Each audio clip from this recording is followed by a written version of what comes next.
it's time. It is currently time. Welcome to another episode of Taletraeder Camp for Wayward Adventurers. I am your dungeon counselor, or your dad, or just Claire the DM. Who's to say anymore? And it is another wonderful Wednesday. We are so glad to be here with all of you, my new effervescent campers, freshly minted, level 8. That was the fizz of effervescence. I appreciate it. We love a little Foley in the background. A little Foley work. Absolutely incredible. So today we have a fun question for the gang. First of all, they're going to tell you just like the highlight of their level up upgrade. And then once a week, for those of you who did see the Taletraeder one shot over on the Power Up Gaming channel, it was revealed at Taletraeder once a week there are cabin checks where Campbell and the camp counselor the cabin counselor for that section of camp walk around and check in to see how clean the cabins are. And I'm just wondering what that generally is like at Yellow Cabin B. What do you think your character is doing during cabin check, or perhaps just before? Who wants to go first? Azar's DJing for sure. And by DJing, I mean choosing things to play acoustically as hype songs. And most of it is like that's like Ava Max energy, but like acoustic. So it's like Kings and Queens. We've got a little bit of, it's not Ava Max, but that song, Fight Song, but she replaces the word fight with hype. And so she's just singing, "This is my hype song." And beyond that, she definitely does wad up all her clothing and put it in the dresser, but there's no folding involved, of course. Amazing. All right. Oh, and what did Azar's level up? Oh, and my exciting new thing is another 4th level spell slot. And my charisma is 20 now, which is dope as hell. My spell save DC, I know. Lyndon performs a ritual, and Azar works her damn butt off for... Yeah. Azar works her butt off for sells 2 her years. soul. Lyndon sells her soul. But my spell save DC is now 1 point higher, so hell yeah. Oh yeah. Speaking of Lyndon, I don't actually know if this will shock people. Lyndon's actually a pretty clean person. Although she does accumulate stuff. So I think what she does, but like she does like at the end of the day, like she puts her clothes like in a laundry bag or whatever. She's like very particular about sweat being in her clothes for too long, because that's not how you preserve good skin. So she's actually pretty clean, but she does throughout the week like just pick up like a lot of stuff from various places.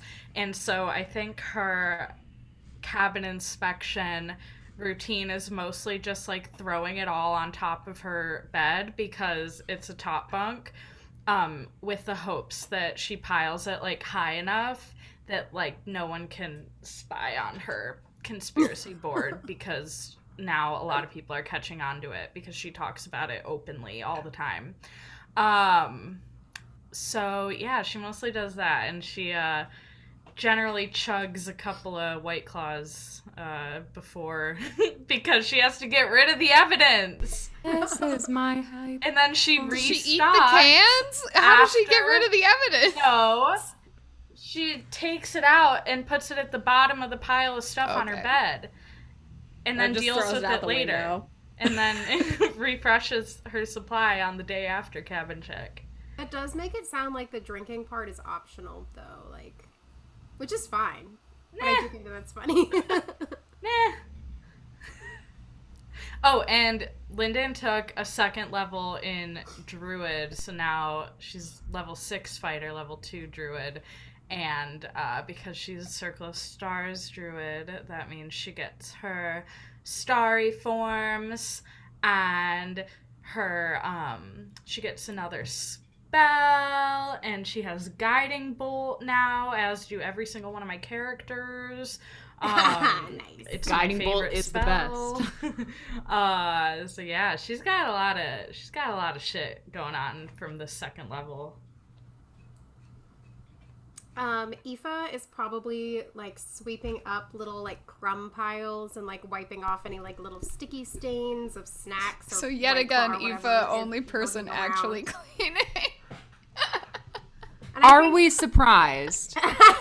And I think occasionally I have served as a diversion when we were not expecting the check yet, but we see them coming and I go outside and stub my toe or something so that everyone has a couple extra minutes.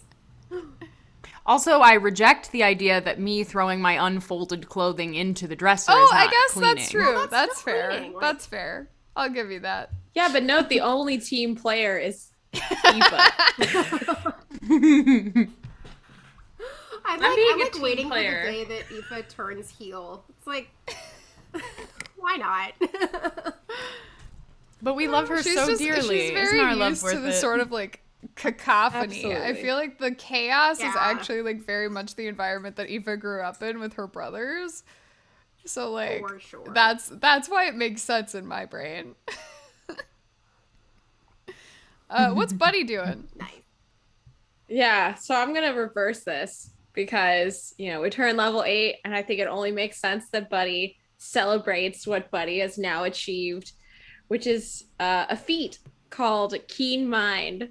So I always know which direction is north, which I think fits the Buddy profile.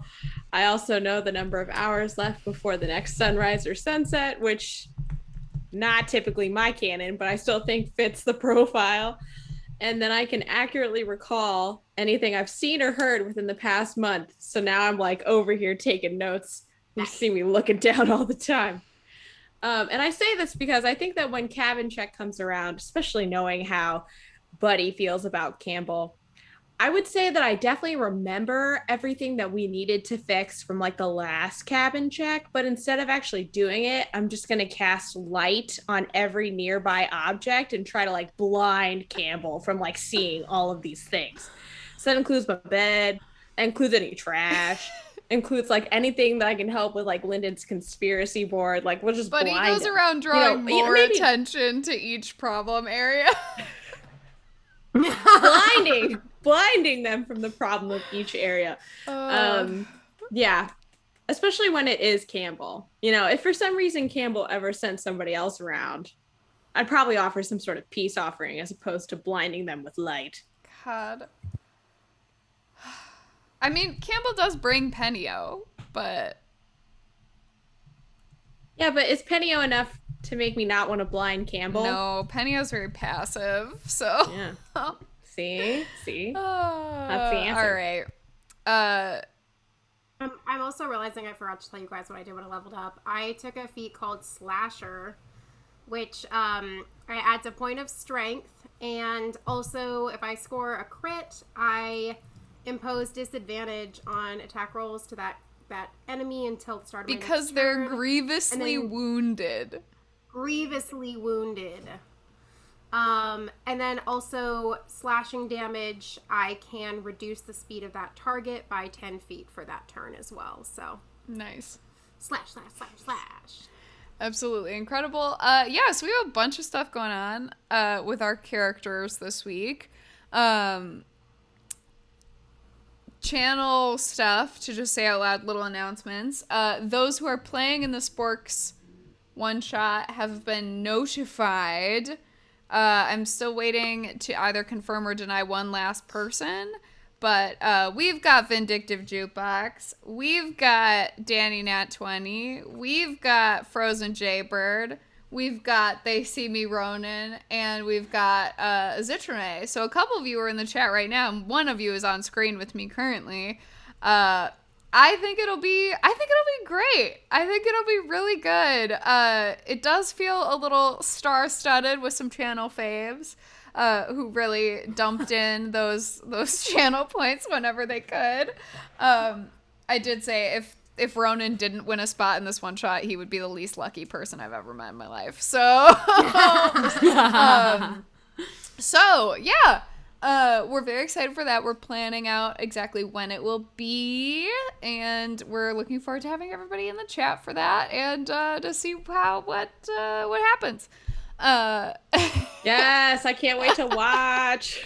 So I think that'll be a good time. And then we're trying to come up with what our kind of new stuff will be for the next little while. We do have 1,000 follower goal now to get Joyce to hula hoop and me to sing Joyce's song. So I'm going to teach Joyce to hula hoop and Joyce is going to teach me how to be a bard. So somehow that is something that we agreed to. But that feels a little bit of a ways off. So, share us on your socials or don't, and I'll never have to sing publicly. So yeah, do with that what you will. And then, yeah, we have an allowance icon, new raid emoji as of last week. So hopefully we'll be able to use that again today. And, our music, as always, from now on, by Joyce. Her album comes out May 21st. So if you like the lo-fi beats, follow her in the places. I think Chip Goose is my best joke to date, I gotta say. Goose. Read the poll that's currently There's live. a poll. Oh, I didn't even see the poll. Yeah, I'm just like, I can't even have it up. I'm so technologically Chip not Goose, savvy. hometown I will cop. go. Oh, God. Yeah. I don't know what these options mean. She has to claim her name still on Twitch. Everyone at her and nobody steal it because she'll be utterly destroyed. But now, without further ado, I give you the recap from last week. Here we go. Lyndon ended her conversation with Fierna as Buddy checked in with the Yellow Cabin Sea campers. Fierna promised very little, though said quite a bit, implying that Lyndon was under the thumb of her father, telling her that she deserved to be famous, and Lyndon got a literal 0 on an intelligence check and just basically is like, yeah, Fierna's a god. Makes sense. And then was raised from the dead by Buddy with an assist from Azar. You all, in that assist from Azar, though, Azar got a little busy because she was talking to Arathis. With a nat 20 religion check, everyone decided to fuck Claire and her storylines and have a god come and chat instead. I hate all of you.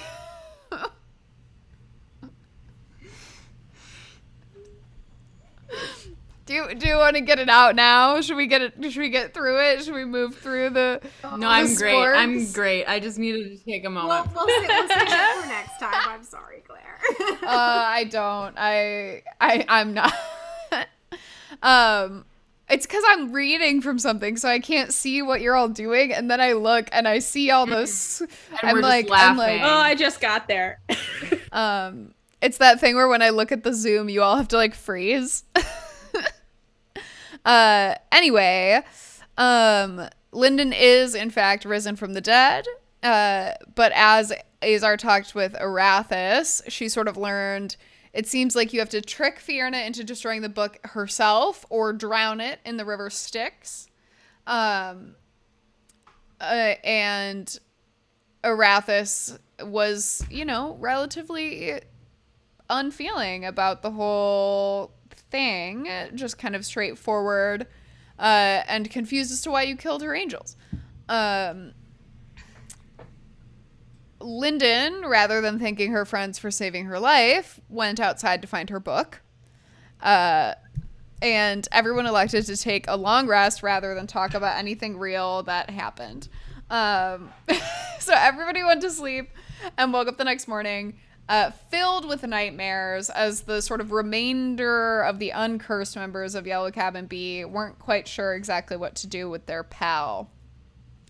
The next morning, however, Lyndon decided to follow up on Fierna's vague assertion that perhaps if she went out to the lake early in the morning by herself, we could fix the little charisma problem she was having. So Lyndon attempted to sneak out of the cabin. Aoife, however, followed her, but in a battle of constitution, Lyndon won out and was able to run for longer. A young woman named Angela showed up to talk to Lyndon. It was very quickly revealed to, the viewers and anyone with higher insight than, say 4 or whatever Lyndon rolled, that perhaps Angela was Shiraya. But Lyndon didn't realize that. And Aoife attempted to persuade Lyndon not to do this. But Lyndon elected to take the deal. And in place of 3 favors, go ahead and sign her name and put her sweat on a contract and get a tattoo. Lyndon got a little tattoo on the back of her neck. Remember that I'm not an artist and can't draw very well, but we have a little Fierna symbol tattoo. These are eyes. Pretend these look like eyes. Wow, that's adorable. Pretend it looks way cooler, because again, not an artist. I feel like as a tattoo, that's what. Hey, I'm saying it's not a bad. I don't know that I would call it adorable. It's not a bad tattoo. Yeah, it's fierce and threatening. And then we can't forget that it says danger Oh, zone. yeah. Yes. Yeah, let's write that right on there. Just the important things.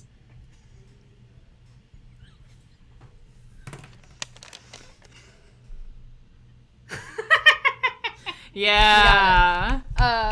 Quick Damn, touch up. That's so sick. Only a really cool person could get. And as Lyndon went to get this tattoo, Aoife fully tried to knock the syringe out of Shy's hand and tell Lyndon to run. Lyndon didn't want to do that. Aoife got charmed, and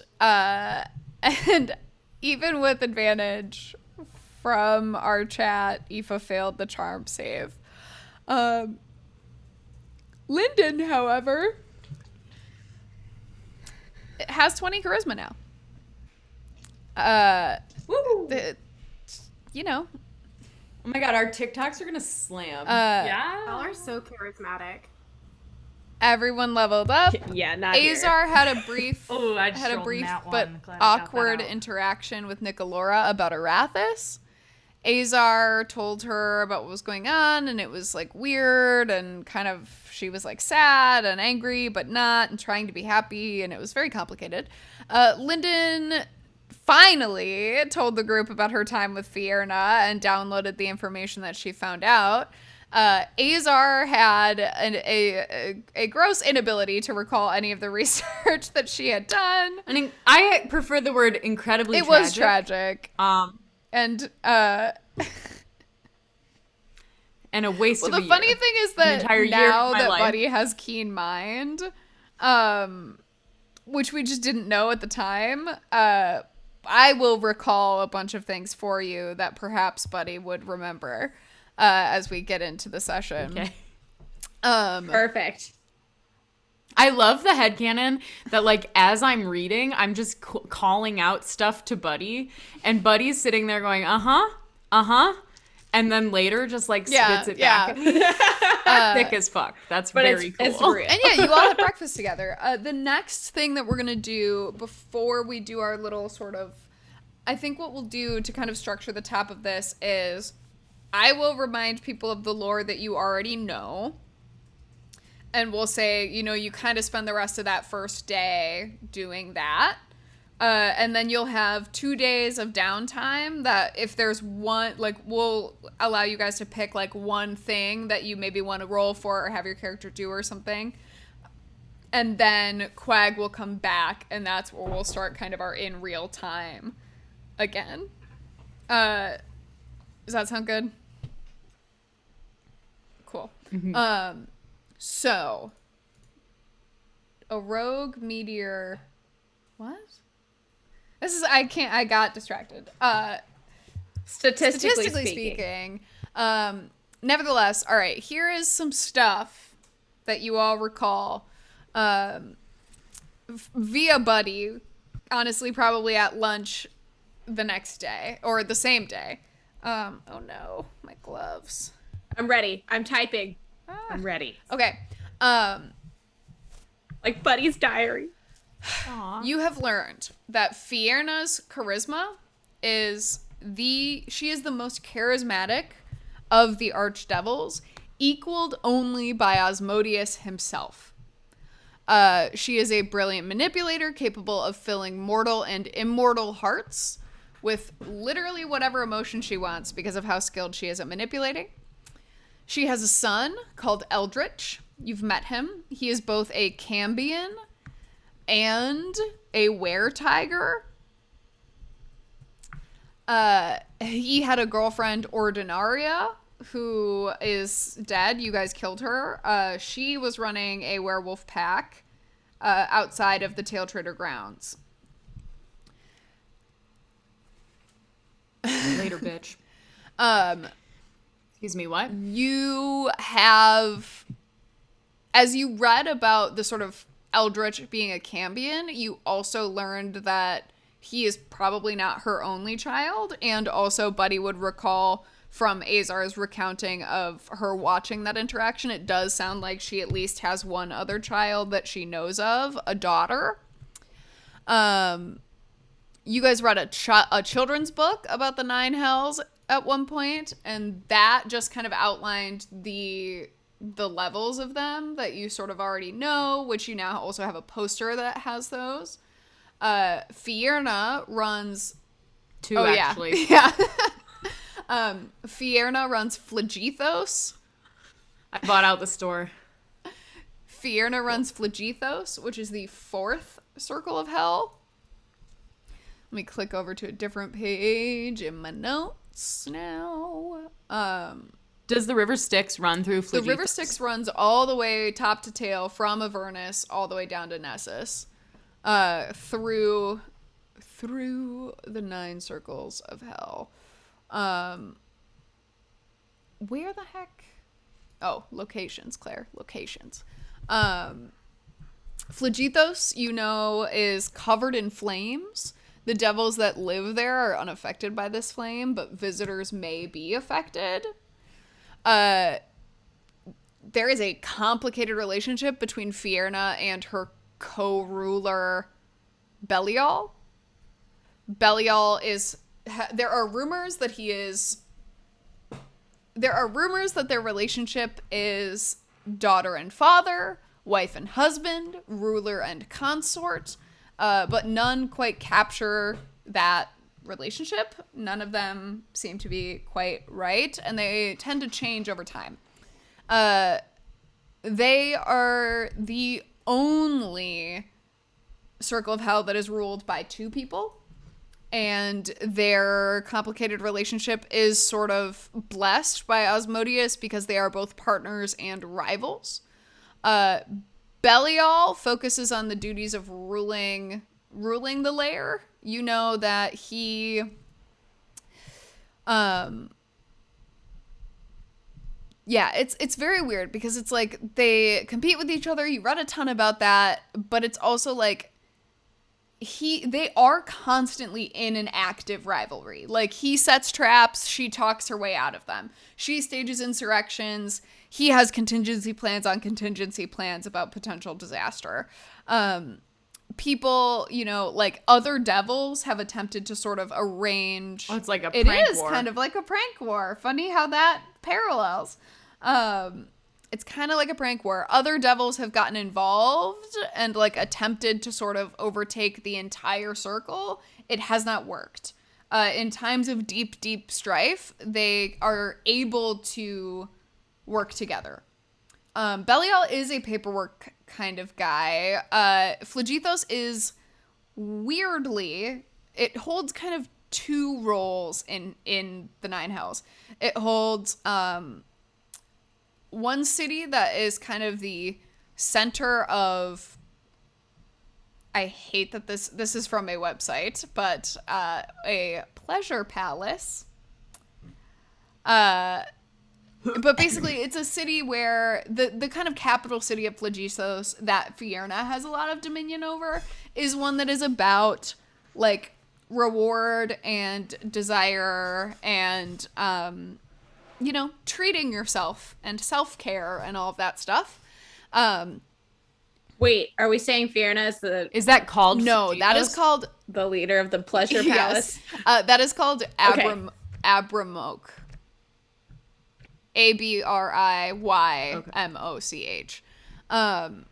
And it's kind of like the place where people go to take breaks. But at the same time, yeah, there's like literally there's like theaters and casinos, entertainment. It's the Vegas of hell. But at the same time, Also known as I'm writing that also in my known as where? notes. Atlantic City. Oh Sorry. God, you're not wrong. Absolutely incredible. Yeah, so at the same time, it is the center of the judicial system in the Nine Hells. So it's like Fierna running this sort of like charismatic respite, and Belial running the judicial system. Buddy recalling this, Allie, actually, I'm gonna message you something right now, and I'm gonna put it on the screen so nobody cheat. But I'm gonna message you something, and you can tell the gang how you think Buddy would recall this information here. Oh crap. And I'm gonna put it right. it over your face so the people can see it. So is the judicial system put it over also my in face. Abramoch? You don't know. You're that's in unsure a of different where city. the judicial system Okay. is at the time. Oh, maybe I'm not gonna put this over my face. Maybe I'm gonna pop this out and put it somewhere else. But anyway, I messaged that to Buddy.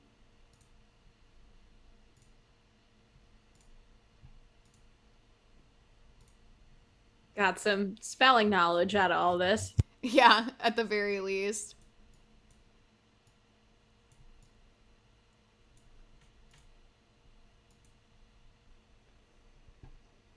Okay.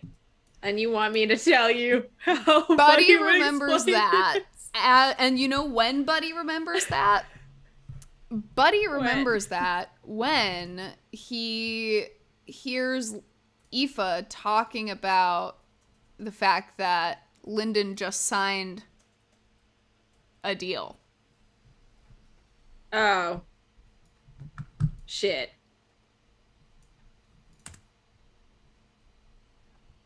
I don't think Buddy says that. But oh dear. Not looking, even though I could be. So, are we still at are we at the mess hall? No, I think you guys are just in Yellow Cat. I think you are in a private moment. Okay. We're hanging out. I'll put my armor back on before I forget, because I absolutely will forget. And then go out there and be like, I'm a tank! I'm a tank with 11 AC. Oops. I think okay. Gosh. Oh god. Okay. All right. Hey, Lyndon, could I see your tattoo? Yeah. Here. Oh. It says danger zone. That was my idea. It was kind of like a collab process, which is really cool. So I came in with that idea, and then we just kind of figured out the rest on the spot. It was kind of like a dealer's choice kind of thing, you know? I said, as long as it says danger zone, Cool. good with me. Yeah. What did you have to do to get it? you know, just like hold my hair off my neck and kind of like stabilize myself. And I think just, Aoife's you just know, gonna walk out of the cabin because she's mad. But I'm not. I don't want to like get mad, so I'm just gonna be like, I'm gonna go do some yoga outside. Wait, I don't remember. Did I tell people where I got the tattoo from? Well, Aoife knows. And Oh, yeah, Aoife also- knows. I texted them. Yeah, saying, Aoife- like she's about to. sign a Aoife deal sold with you the devil. out for sure. Yeah. All right. Yeah. I'm trying to stop it. Yeah, but she sold you out. Okay. What would Buddy do? All right, I've seen the tattoo. I heard Lyndon's explanation. I would probably turn to Azar. Nah. Be like, Azar, do you think we should get matching tattoos? No. Yes. Wait, why not? Not Azar, sorry. I'm not much of a tattoo gal yet. But also I really like having tattoos that spread positivity as opposed to danger. I mean, Yeah. people already look at me and assume a lot of things about me. I don't need to contribute to the things they assume about me by adding more scary things, you know? I mean, I've got a lot of feelings about hell, and it's misunderstood, frankly, but the world agree. works that way. Yeah, definitely. But also it's still kind of scary. But I was thinking if I get my first tattoo, it might be of some lyrics from Illinois. All things go, maybe. Okay. It really just comes down to a difference in aesthetic. That's true. I understand. I have been thinking about getting freckles tattooed on. Me asking Buddy to communicate a key piece of information is something that I do often. and here's the thing about Keen Mind is this is going to be a thing that we're going to have to do now. Is we're going to need Buddy it's so translation of like, I'm going to have to be very, good at figuring out how to sort of parallel path this information. No, I got this. Buddy is very smart, Yeah, though, Buddy right? Buddy is literally now as intelligent as he is wise.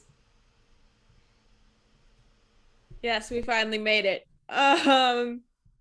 So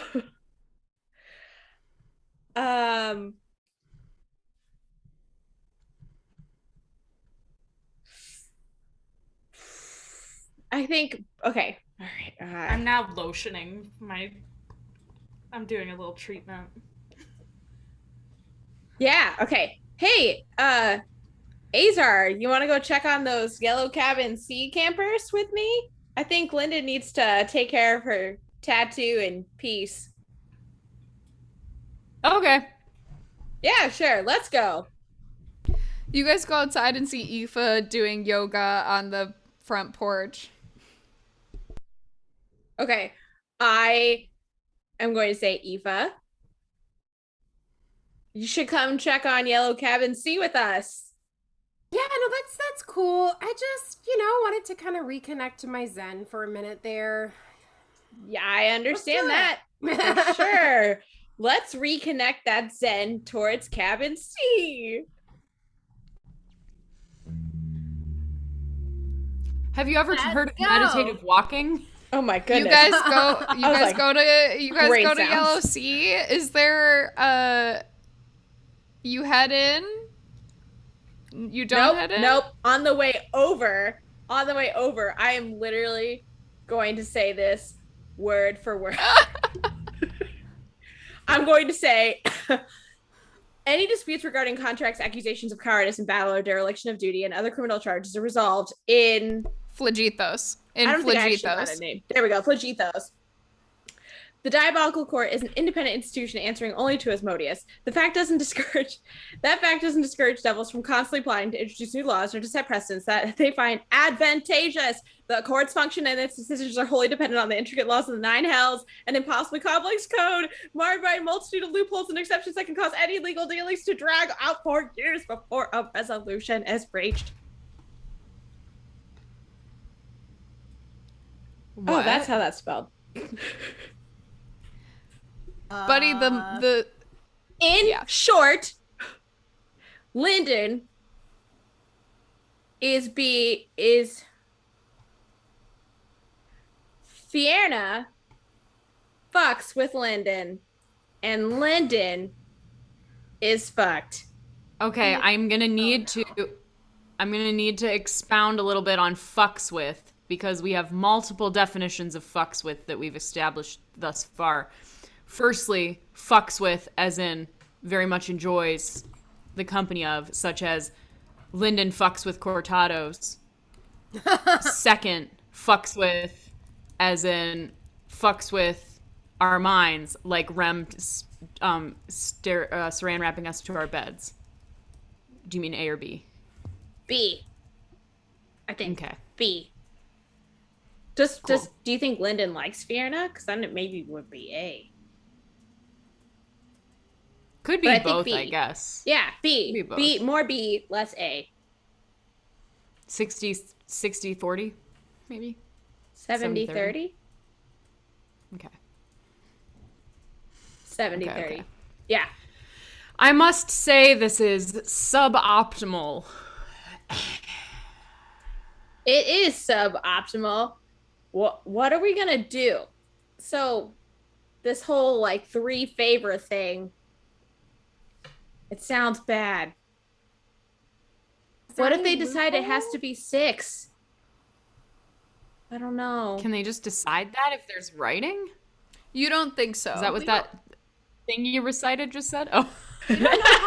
No, the thing that Buddy has just I'm going to be honest. The thing you recited just went...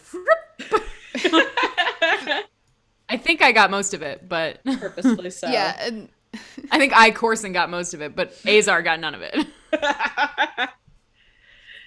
Beautiful. Buddy, can you recite the gist in your brain as a summary sentence? The gist is that I'm going to say that Buddy purposely has heard it, but really doesn't actually know how to pronounce this place. So, Phlegethos is the center of the Nine Hells judicial system, which is overseen by Belial. Any disputes regarding contracts, accusations of cowardice in battle, or dereliction of duty and other criminal charges are resolved here. So... I forget. Did Lyndon tell us that she wants to get rid of Belial? Yes, I think Lyndon told you everything. Except Okay. that she was going to meet her at the lake in the morning, but So- then you all found that out anyway. Right.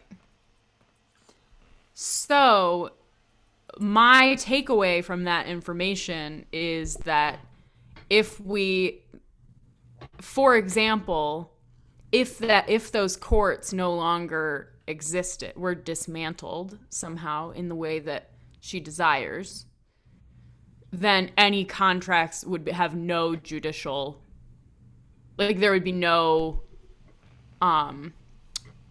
way to either break or get out of Azar, or go ahead and make me an insight anything of a check. contract, right? She's not that Or smart, an I intelligence guess. check. Oh. 18. Um, If it's intelligence, it's yeah, I mean, 17. you're not wrong. Hypothetically, if there was no one in power, there would be a vacuum in the judicial system. You think it would probably then revert to Asmodeus or something? But if Fierna wants to get rid of Belial and rule Phlegethos by herself, that would put her in charge of the judicial system.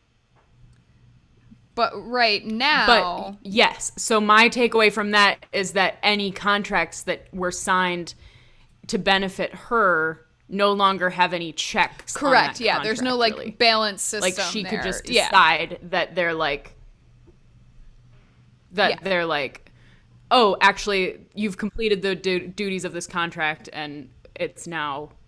Yeah, there's if no there further, becomes a ties dispute, to if each other. she were in charge of the judicial system, there would be no.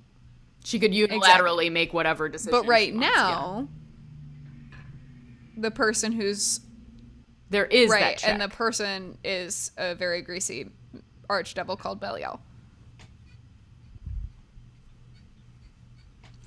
Greasy man. Greasy man. So how do we break devil contracts or not devil how do we break Fiona contracts? I'm actually. Fine print. Was there any? I think you guys noodle on this for the next couple days. Like, I don't think there's a ton more to glean here. I will say if you want to use your downtime roll for something specific about this, but like for the rest of this day, you all, you do kind of have this moment to ponder together. You round out, you do actually check in with the Yellow Cabin Sea kids. They're a little more reserved after the angel fight, honestly, and seeing all that happen. And yeah, a couple of days pass before Quag's return. Do people know what they would like to get up to? I think I want to spar with the kids. All right. Honestly. Yellow I want to go to Cabin the Sea. religion center and I'll- explore my keen mind. I'm annoyed with my research skills because obviously they haven't come in very clutch. So I might leave it to the experts. Yeah, I think I'll try to have a meeting of the non-competitive sports league because I feel like I got so distracted by hell that I like forgot to do that. That feeling when you get so distracted by hell that you forget about your non-competitive sports team. There's been other things happening. Okay. Awesome. What do you think Lyndon's gonna do here? Lyndon has two things that she kind of wants to do. She wants to update, I think, I know she wants to update Cal on everything except for the, lake setup. And she's debating on whether or not she wants to update her sister on any of that stuff. So she's gonna hold off on that for now, I think. But might at a later date decide Cool. to do that. Let's actually start. Lyndon, I think yours will actually go fast unless there's anything specific you want to act out here. No, I think it should go pretty fast. I just want to, starting from the, like, angel, Totally. And so arrival. I'm going to have you give me a deception check to leave out the pieces that you're attempting to leave out here with your boyfriend. All right. She doesn't even, honestly, like, here's her state of mind. She doesn't even know why she's leaving out the lake thing. It just feels like more of a, it feels like less of a thing that happened to her and more of a thing that she's still kind of trying to figure out, how much agency was involved in that part. So I think that's why she's trying to just not mention it at the moment. I got a 17. Cool. He does not. He sort of looks at you as you say all of this, and he's just like, "Oh my God, that's awful. I'm glad you're okay, but I mean," and you can tell like he knows that he believes everything you're saying. He doesn't think you're holding anything back, but you can see he's kind of looking at you, and is like, he looks confused. But he's not really saying why. Yeah,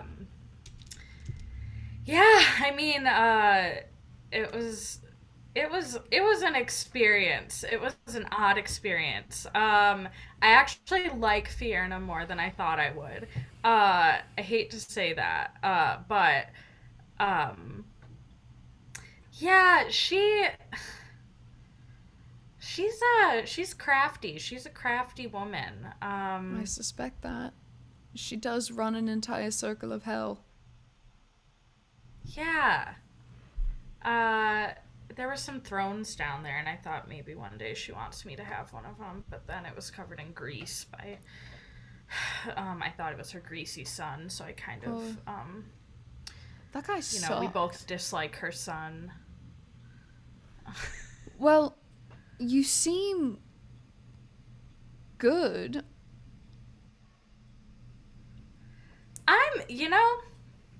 I'm trying to handle it in stride.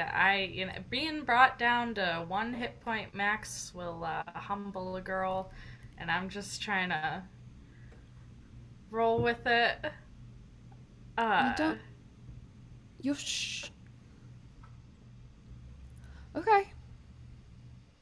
Do I still have like scars on my face or something? Lyndon, did you tell him about the scars? Oh shit. No, I don't think she would have because they were taken away with the tattoos. But I think she still would say that. Fuck, she's blue on cover. That's why you know he's what? staring at you.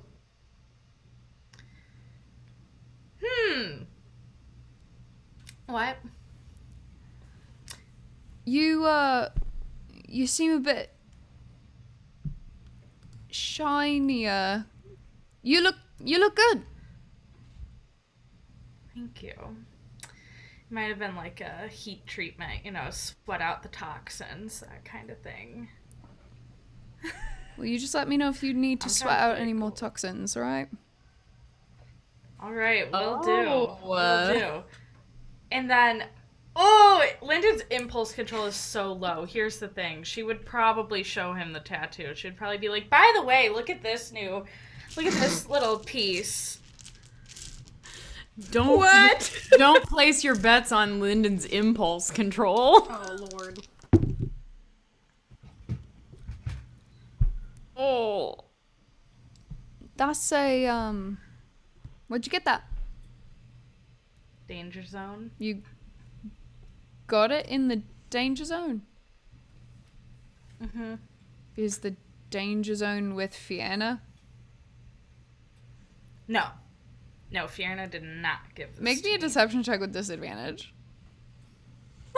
I don't want to see this go up in flames. 14. So, here's the thing. Sure. Sure. But then I need you to tell me why you decided to get her symbol tattooed on your neck. Well, I picked the neck because I wanted danger zone. Yeah, you picked the neck because it's a great spot. It looks great. to be near my Looks good. head. Yeah. But you picked Fiona's symbol on your neck. Well, I didn't really pick that part. That was more of a decision by the artist. It's her symbol. Did I know that? I don't know. You tell me. I would have seen it because I was taking pictures of it. Buddy knew that. But Buddy knew that. Okay, so that, that might explain why, everyone went to go check on the kids and, without me. You know what? That might explain it. Your friends are leaving you Interesting. alone? Well, I did. Your What? friends are leaving you alone?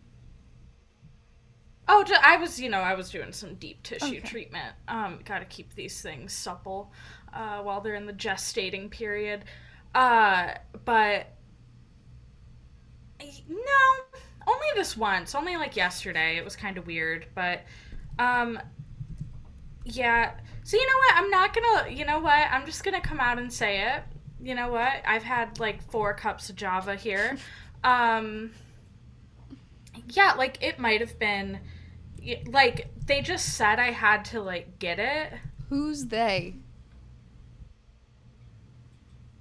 Well, I was told that I could have, like, in exchange for, like, a real big boost, I just had to get this tattoo and also, sign a little agreement. I just owe her, like, 3 favors. That's it.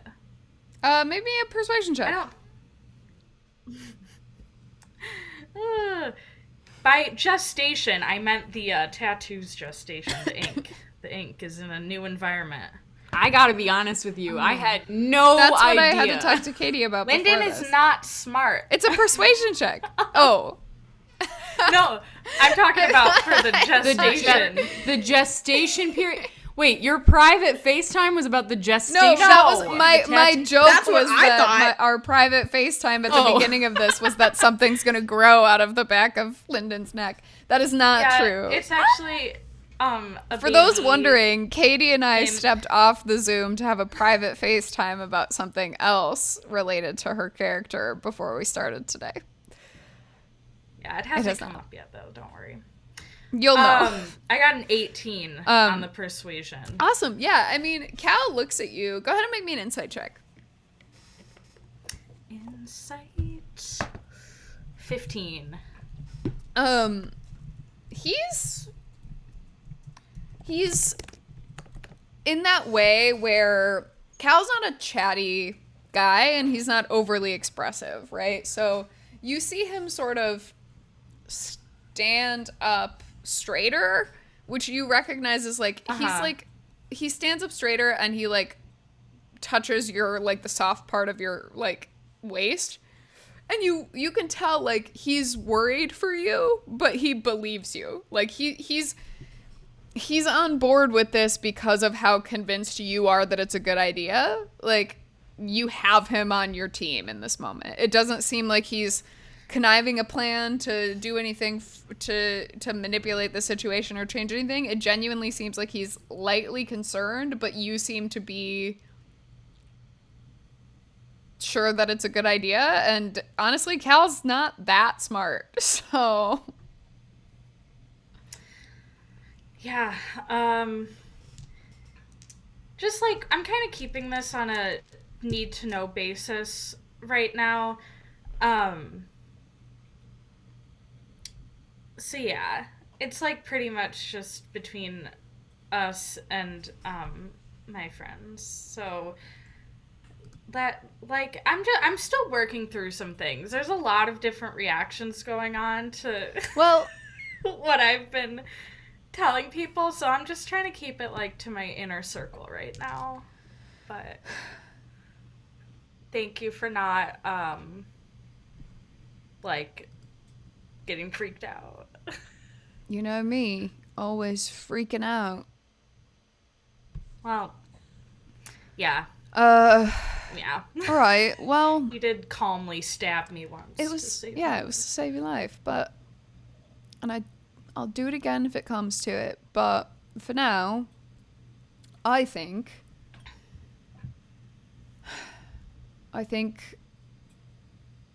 if we make it to my birthday and you're still devilish, maybe if my family accidentally sends me to hell, it'll be a good thing. 'Cause I'll be there. I'll be there. Are you going to And I'll hell? get I you just right figured you'd back. bring me. But Oh, I mean, we don't know yet. We don't have any plans to yet. We haven't gotten that Alright. far. We know how to get there. But all right. I mean, and I kind of went there. I went to like, as I just Yeah. said. Well, a side room off of hell. Should we get a drink? Yeah, let's do that. It's 4:30. Let's Cal go. throws an arm around you. He is quite tall, and kind of just like holds you in that way where he's like leaning a little too much of his body weight on you to really feel that you're there. And the two of you head off to either a secret store of alcohol on the East Campgrounds or into town if that's what you so choose. But you and Cal go on a little date. That is your downtime activity.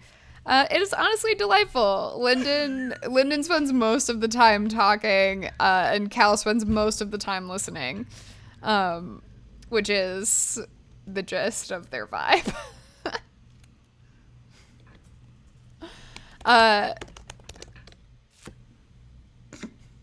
Azar, what are you up to? Well, I would like to get in a round of sparring in the morning. I'm really trying to help these kids get some experience with their various tools. Who are you most excited to spar with? Genuinely, probably Jazz. Bright and early one morning, Mark shows up outside the cabin. Door is like ready to assist if needed in the sparring. He has a wood block in his back 2v4. pocket and is like, I just figured it wasn't fair if it's just all of them against you, so. It'd still be fair, but I appreciate it. You wink and he's like, something different? Maybe. He has like basically literally like cartoon stars in his eyes, and the two of you like walk to like one of the open fields at camp. You kind of have to rouse the campers, but you've sort of harangued them into doing this, so they all kind of know that as they trudge out to meet you in the morning. Key brings their selfie stick. Forrest has his notebook, his book. Ziggy has her 2-liter bottle, and Jazz shows up with her lizard, and the four of them hang out with you. Yeah, I think we're doing that like kind of casual thing, and then like every time if someone drops, like probably by accident, I just immediately healing word them back go up. ahead and make me first of all make me an insight check, but then also let me know. Yeah, you know what? Let's do a little. We're not going to do like a full combat here, but I'm actually going to have you roll initiative. Okay. 14. Cool. I'm doing them for the kids quick. There we go. I'm very intentionally only using the quick wit because I want it 14, to you feel say? natural in my hand. Yeah. Cool. Combat breaks out, and immediately Key, Jazz, and Ziggy all get the drop on you. I won't say I let that happen, obviously, because I didn't let that happen, and I'm not a No one is deceptor. surprised that Forrest does not get the drop on you. Key, what's your armor class now? 18. Cool. Key actually does hit you, and I love getting hit. I think, like, obviously you're all playing with sort of blunted objects here, but Key reaches out with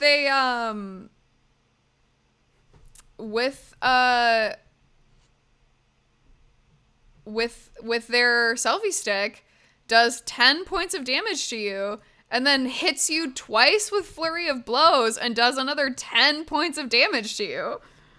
Hell yeah. 20 So total. Key has, you can tell, like, there's this sort of thing that is, like, kind of primal in them in this moment of, like, they're like, oh, we're in this circle and we have to do the thing and we're supposed to look cool. And so they, like, dive forward in, like, a flurry of, like, trying to look cool. They have this selfie stick in their hand and, like, whap you and just jump up and, like, wheelhouse kick you with both of their feet. Key is an air genasi, and so they move with, like, such grace that it looks so cool. And, like, you have this moment of, like, oh, with that insight check, you're like, oh, you started doing this because it looked cool on TikTok. You have no idea, like, they have told you they don't know what kind of monk they want to be. They're just kind of, like, able to do this right now, and that's, like, the vibe. And you can tell, like, even as they're doing it, they're like, you know, they're like moving with grace and ease, but are kind of hesitant about what that means for them. I've literally never been prouder in this moment. I turn to Mark and I say, if I die, avenge me, and then wink again. Mark is standing off to the side with his giant warhammer. And he's like, I'm gonna I think it's we'll even it up when we need to.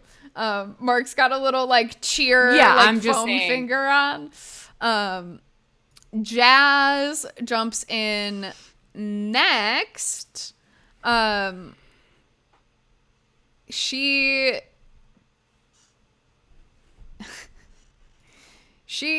is sort of in a moment of, like, because she's not used to, like, sparring physically, and so you see her kind of, like, standing there. You can hit me with a cantrip if you and want. then as or a bigger spell, that's fine too. As Key runs forward, you see Jazz just simply, I'm so sorry. Jazz simply turns into a giant bat. She turns into a giant bat on instinct, and then realizes that she can't fly. Because she, like, she doesn't have a flying speed with her new, with the wild shape with the level that she's at. So she, like, turns into a giant bat and then is, like, standing there as a giant bat with this little lizard next to her.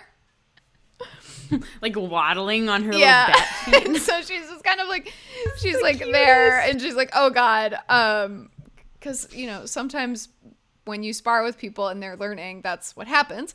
Ziggy also gets the drop on you and fully is just like, all right, go ahead. I'll have you make a wisdom save here.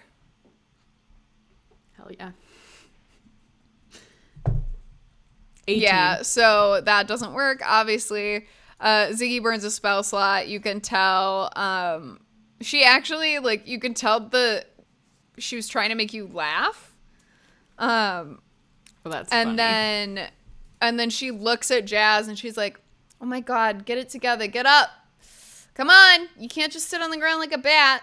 And gives Jazz bardic inspiration. And then it is you. Okay, so currently Key is the one that's on me, right? So I'm gonna try to hit them. But again, all non-lethal. Yeah, like, I'm absolutely. not trying to kill them. So that's a 17. For Key? Yeah. Yeah, that'll do it. And only a 14. To hit? That does not hit. Okay, so I hit one. You hear Key go, Azar, did I really hit you all the times and you didn't hit me all the times? Is that real? Yeah. And you have, like, you can see they have, like, their selfie stick up blocking you as you go to hit them the second time. Hell yeah. So that's 8 points. Of damage. You immediately bloody Key. Just blood dripping down their face. I literally think as a like with my bonus action on that Slap same him in the turn, head with I a healing word them. Yeah. No, my healing word, it's canon. My healing word is rise and shine. I forgot. Which is a vintage meme, but it's aging well, I think. Go ahead and roll me the heal on that. Oh, yeah. I'm just going to do a little baby one. 8. Same. Right back up. We're even. We're fucking even. Oh my God. Isn't this fun? They are all actually. Go ahead and make me a persuasion check. Oh.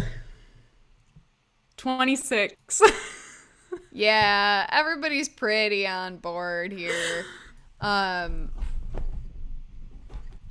This is the best day of my life. Even Ziggy, who you can tell is hesitant to be on board. Even Ziggy is on board. She is, yeah, you can tell she is excited to be a part of something, even though she's not saying that. That's another one I just file away. A little bit of pride. Are they wearing their bracelets? Yes. They are. They are wearing their bracelets. Forest.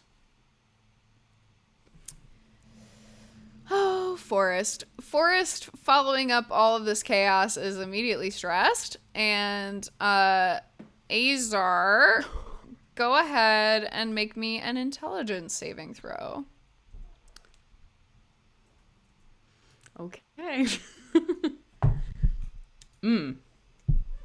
11. Cool.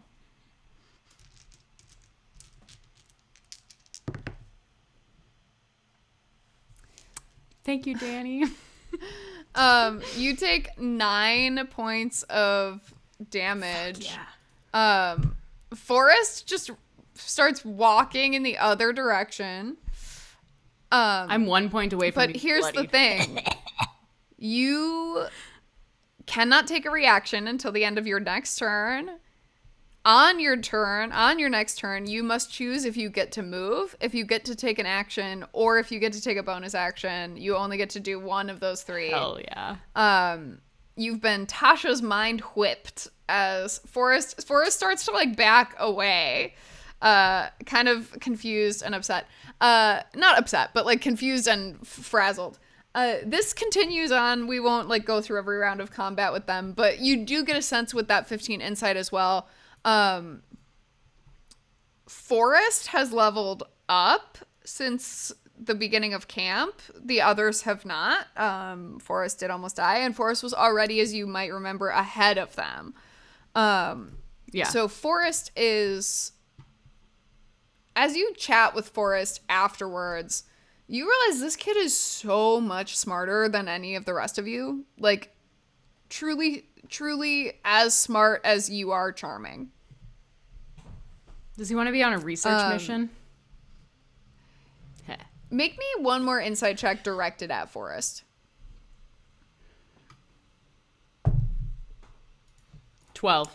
You aren't sure, but if you had to guess, you would say that it is possible that Forrest and Quag are nearly as smart as one another. You're not sure, but you think they're pretty darn close. With Ziggy, you spend some time with her. You know she does have that sort of gnomish advantages against intelligent wisdom and charisma-based magic stuff, so you can tell she has that going for her. She is a bard. She doesn't know what kind of bard she is either. Like, and you can tell, like, with a 15, you can tell that the ones that haven't leveled yet are really on the cusp. Like, It feels like I don't remember a lot about Pokemon from my youth, but I did used to play it. And you know how like you knew a Pokemon was getting really close to like with Eevee, and you could like give it something to evolve it and like do the thing. It feels like these kids are on that cusp of like picking out a subclass or being or tipping point into something, whether that's good or bad. But it feels like they are in this moment. Jazz, it seems like, is just she's already hit that. She's hit that mark, but she hasn't leveled yet. It seems like Jazz is holding herself back. To sort of stick with the group. Whereas Forrest has no idea what's going on and just continues to get more and more powerful and is honestly kind of stressed about it. So that's you sparring with the campers. Congratulations on actually counseling. You guys probably do that for the like. Honestly, as long as you have healing spells left, they don't. I think that they get scared enough if they get even close to being unconscious that I think the kids aren't necessarily like, yeah, knock us out and bring us back. I think they're more like, maybe we take a break now. Yeah. A lot of snacks. Mark brings orange slices from Halil and green juice with coffee in it for you. Mark as my soccer mom is like honestly, yeah, he does that, and then he activates his his Warhammer Spirit Guardian situation, and all of his Spirit Guardians come out and like clap and cheer for the people instead of like actually being Spirit Guardians, because it's like I make us all do a lap around the field like by the Spirit Guardians. They come out. Mark like didn't change the spell. They come out, like immediately knock one of the campers out, and then everybody's like, no, and then like you bring them back up, and then everybody like cheers and high fives. Good game. Yeah, you do a full line of spectral high fives. It's incredible. I think the next day is probably Aoife's non-competitive sports team, or maybe in the evening that night you guys get together. Aoife, you bring together the non-competitive sports leaguers. As a reminder, that's Aoife, Soot, Nugget, Wash, Jazz, Roarin, Buddy, Azar, and Virgil. Virgil. What does Aoife say to sort of like kick it off? So, welcome to this first meeting of the Non-Competitive Sports League. So, I understand that sounds like a bit of an oxymoron in terms, but here's how it works. At the beginning of every session, we're going to set individual goals for ourselves. And just as a reminder, if you don't meet the goal, it doesn't... Yes. What? Can the goal be to beat everyone else's goal? Roarin asks you. No. Because I don't think that we all know each other well enough for that. Yes. Will we have partners? You can definitely have partners. I think that's a great idea for yes. Would you like to be my partner?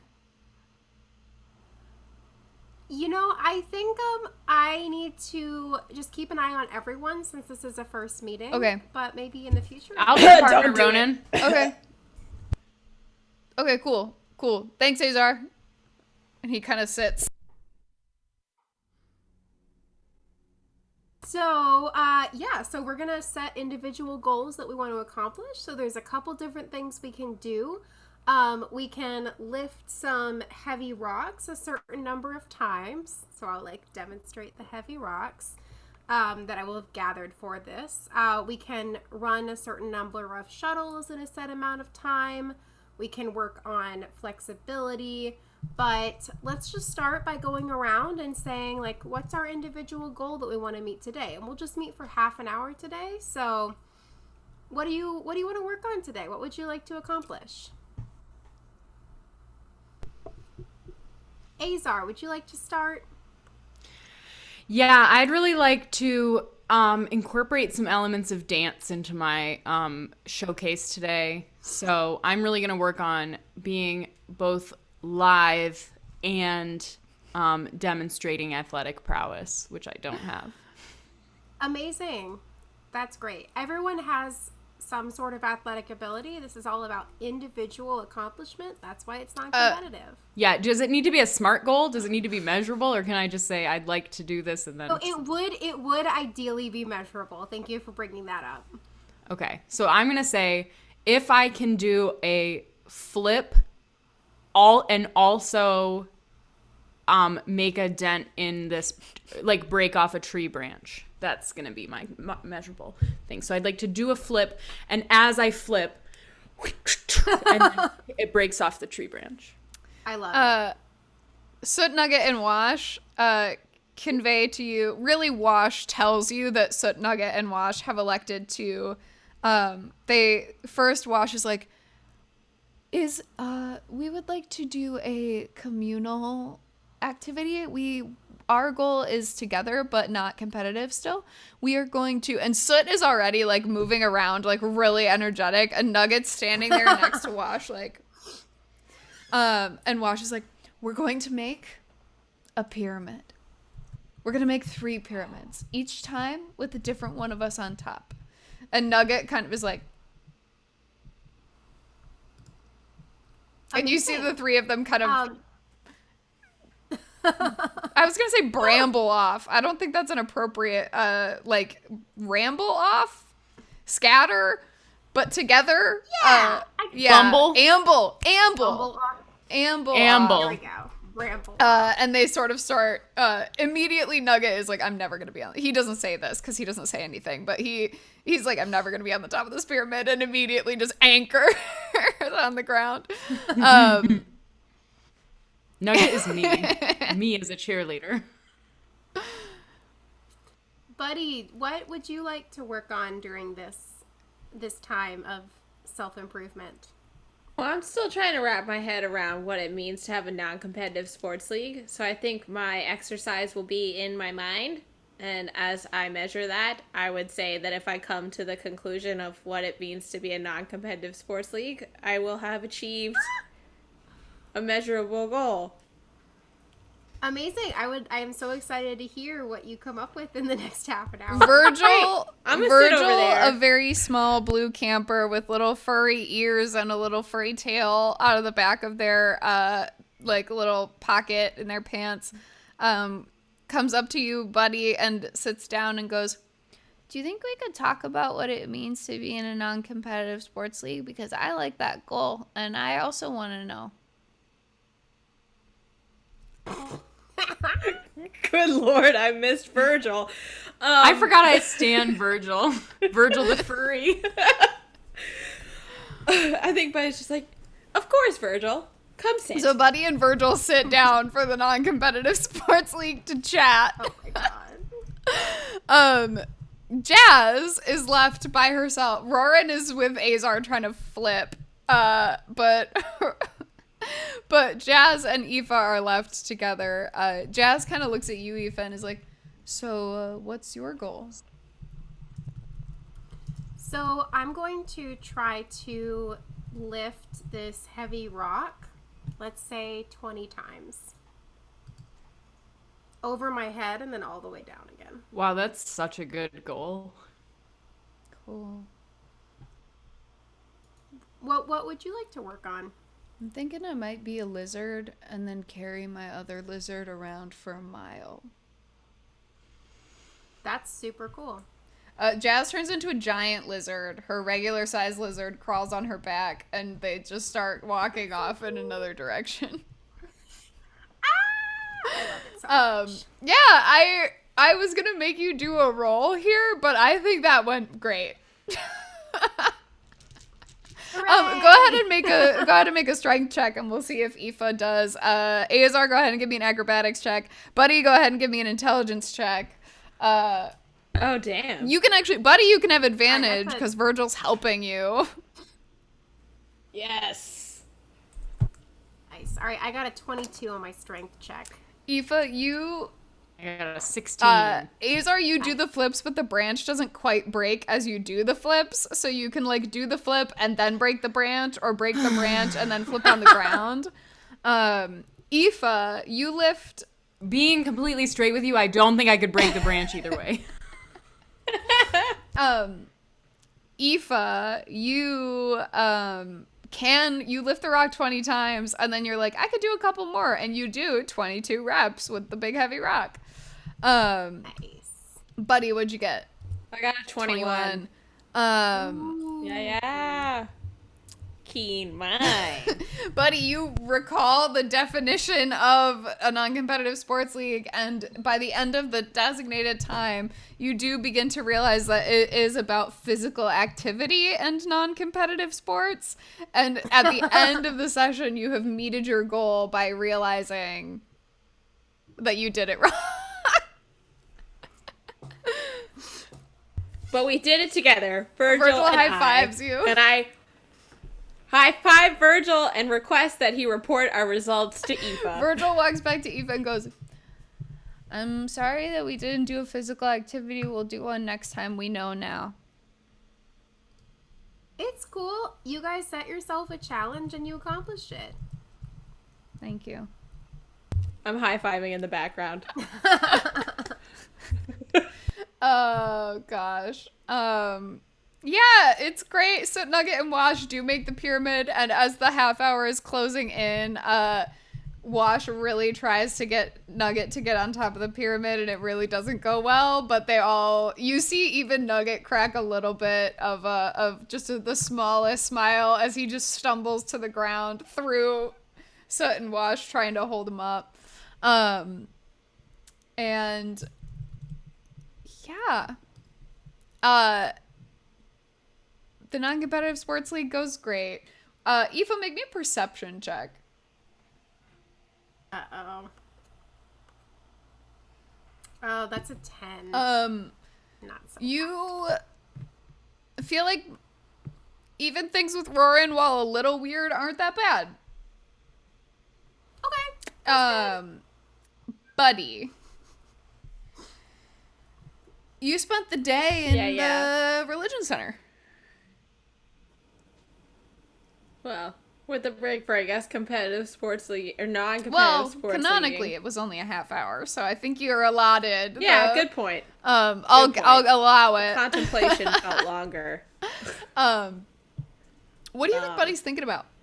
What are you trying to glean here? Buddy's thinking about what are we gonna do? But like, I am asking God Dog for, I don't know, a sign, preferably not an omen, and like guidance on like what to do. I don't know.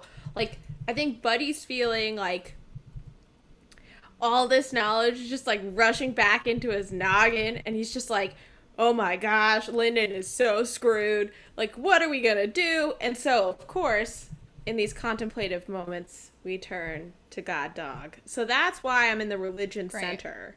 And, just to check in on things, check in with the good old Panic. Dog above. Panic. The camp counselor. And Panic. Yeah. Great. Buddy, go ahead and give me a religion check with advantage. Thank God. Oh, that was bad. All right. True to form. True to form. Oh, gosh, Jesus Christ. I have a +6 to religion. I ended up getting an 18. Okay.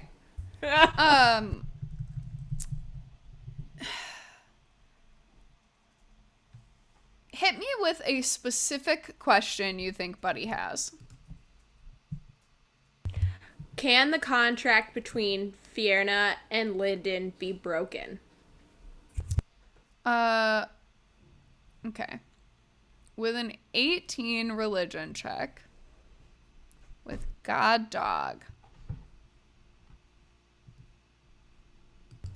Oh, God Dog of beautiful, varying lights and sounds. Please, help me. Help us. That day, in the religion center, you don't get a ton. Your amulet gets hot again, but yet again, you're kind of like, what does that mean anymore? We have so much going on with hell, like, this is an inconsistent sort of thing, but then again, you know that you're not really supposed to be judgy of God Dog, which is difficult. But that night, after you leave the religion center a little bit cranky that you're unable to reach God Dog, you clear your brain with a little bit of non-competitive sports. You go to bed. You have a dream. In your dream, you see not the exact same throne room that Lyndon was in. Buddy doesn't know what it looks like. You see Buddy's dream amalgamation of what Lyndon has explained is that. And you see two shadowy figures sitting in the thrones, right? You see them arguing with each other in shadow. They're moving in that way where like they have like the after effects on them, and they're moving like really fast and arguing with each other and moving and pacing around. You see the femme figure sort of leave for a moment. Someone comes in, like another shadowy figure moving very fast with these after effects, and is like on their knees begging for something from the man. Their shadow like bursts and disperses, and you see the femme shadow come back in and sit back down, and the two of them don't say anything to each other. They just kind of sit, silent. Her body language is turned fully away from him. God. You have another dream. All of your friends are engulfed in fire, but it doesn't hurt them. You have another dream. All of your friends are engulfed in fire, and it does hurt them. You have another dream. You and two of your friends are engulfed in fire, and Lyndon is standing there fine with a smile on her face, looking a little confused as to why you're all hurt. You have another dream. You see a piece of paper shattered with light. Light that looks like your magic. Ooh. Not exactly your magic. Woo! You have another dream. You see that sheet of paper, same sheet of paper, get lit on fire. Go away. You have another dream. You see that sheet of paper float onto some water. The water turns gross. Sludgy, coagulated. Water turns gross. Got like it. Clay. Notes. It turns like the liquid that's in a diaper that picks up More the gel. red than that, but yeah. Fun fact: Diaper you can gel. actually make Red. you can make fake mud with that gel from diapers. Theater tricks. Yeah. Good to know.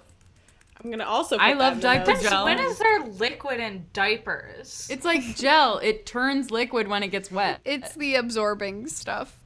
It's like those jelly.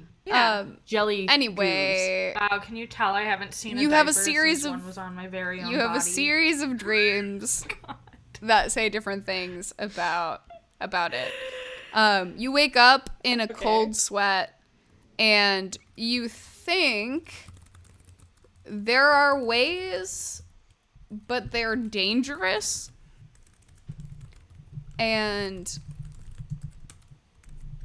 And you're not sure that any of them will work. You have a moment of clarity where you know for certain the best way out of a contract is to just finish the contract.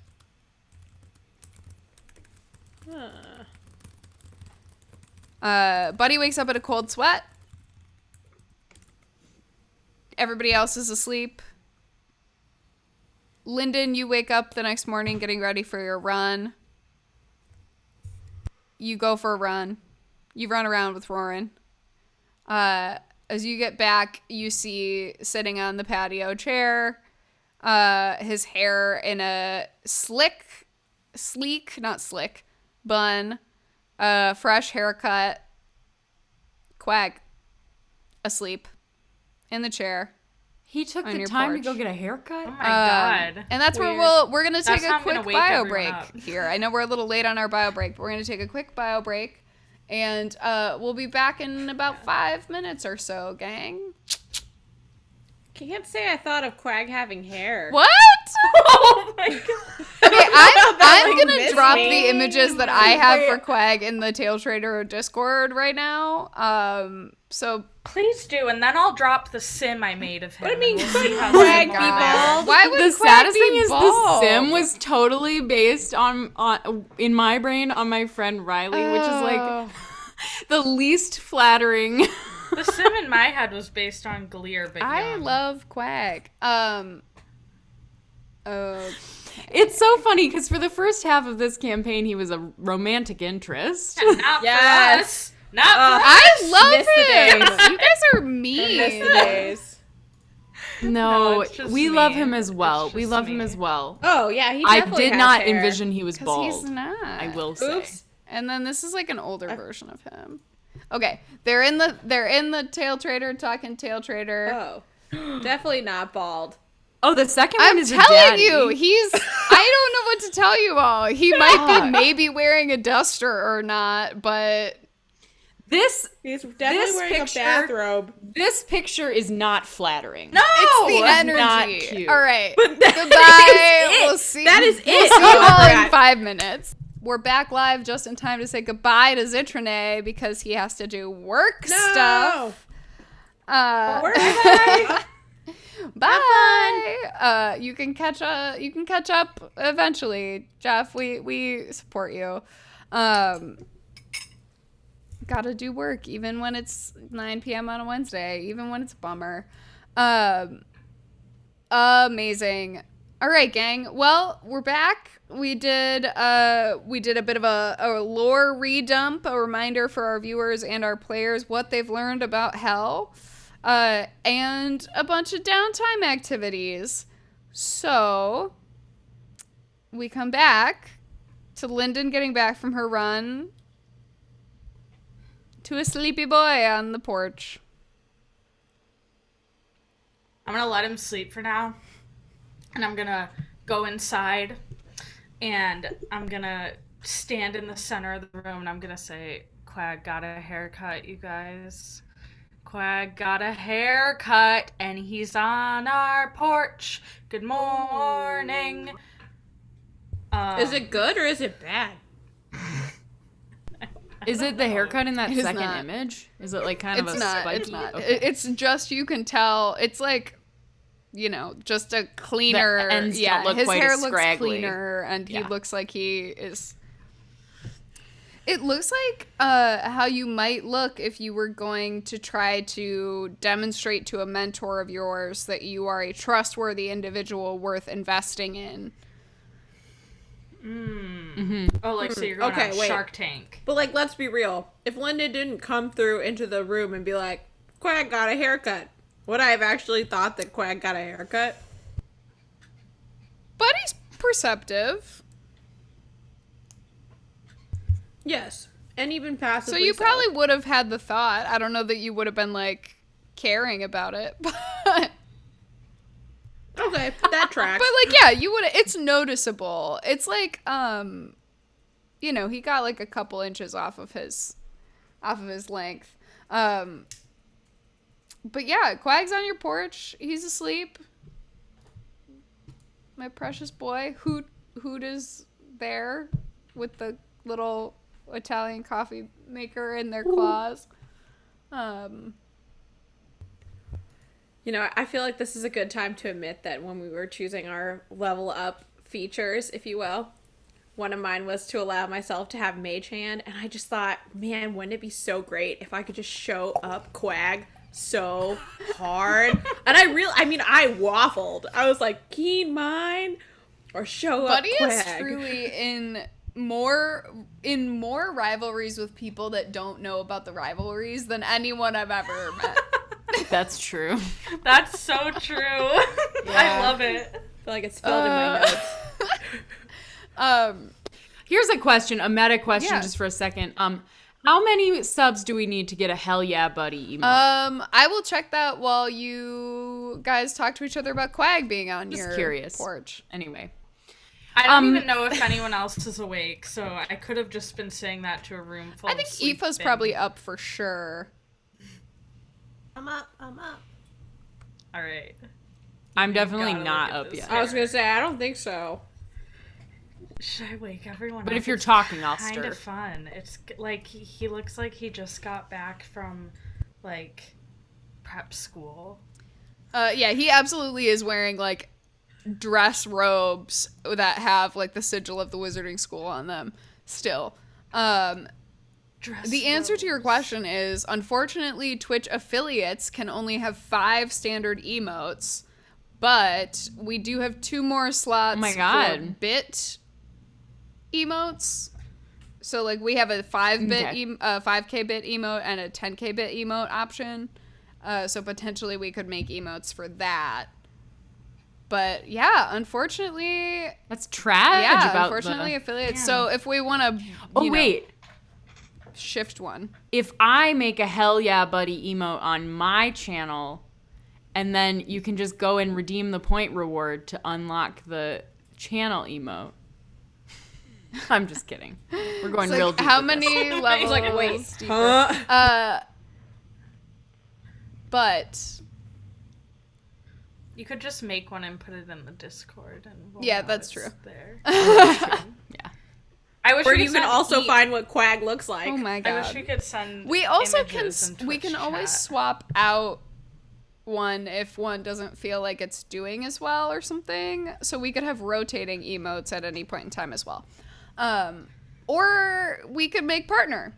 So easy. Let's just Yeah. get at least 75 viewers on average all the time.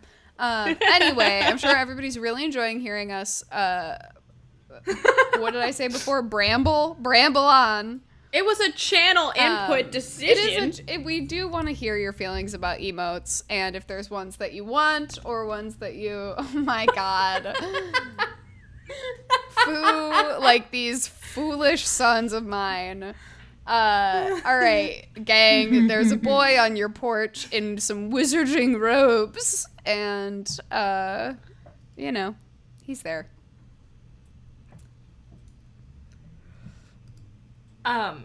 Hey, Quag. All right, you're gonna wake him up. Okay. I'm gonna sit on the ground and stare at him. Do you I'm guys gonna wake try to up Azar and unnerve Buddy? him. Yeah, Did we they- should. If they Get everyone up. didn't wake up from our talking, I figure it's a reasonable hour.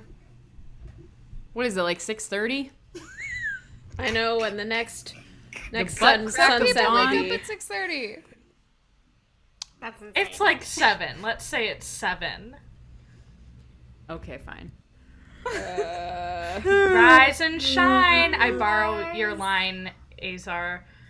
Rise and shine. Rise and shine. I don't think I'm as responsive, especially if I kept waking up in the middle of the night in cold sweats. If you tell me Quag's here as I wake up, I say, oh, knew something inspired that yawn. Quag got a haircut. Quag got a haircut. Seriously, you gotta look Kind at of the haircut. haircut. Did he get a buzz cut? Please, I can't even describe it to you. You guys need to see it firsthand. Did we give him a buzz cut? How embarrassing. I think I kind of began to stir more and I hear buzz cut. Does anyone Yeah, have Buddy, a- suddenly Anyone have a razor? suddenly you're very afraid that that the next prank is everyone surprised getting buzz cuts. Yeah, horrifying. Could be I'm fun. I think I'd look really good bald. Or with very short hair. Happened to me once. Don't want to repeat it. Oh, wait, I forgot. I took a mushroom and my hair fell out.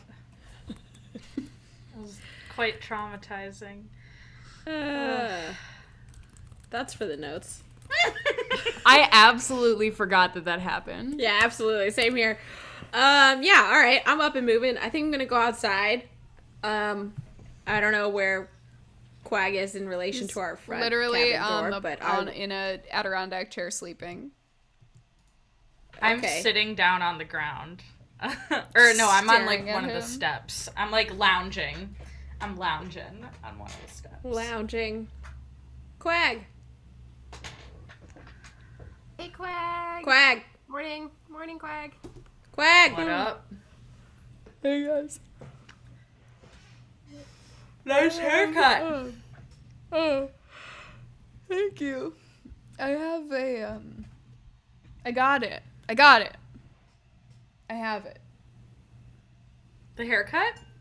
No. Well, No, yes, Mirage but no. Arcane. And you see him open his yeah. bag and rifle through. Everybody make me a perception check. Look, he could probably keep up that haircut with his letter opener. Ooh, 25. Perception? 15. 16. Buddy and Aoife, it looks like his bag is very full. Azar, you definitely see some other scrolls and it looks like some maybe heavy stuff in the bottom of his bag as well. But you see him rifle through his bag and then pull out a thick parchment scroll and go, what? It's been a couple days. Remind me what I get for this. Pride.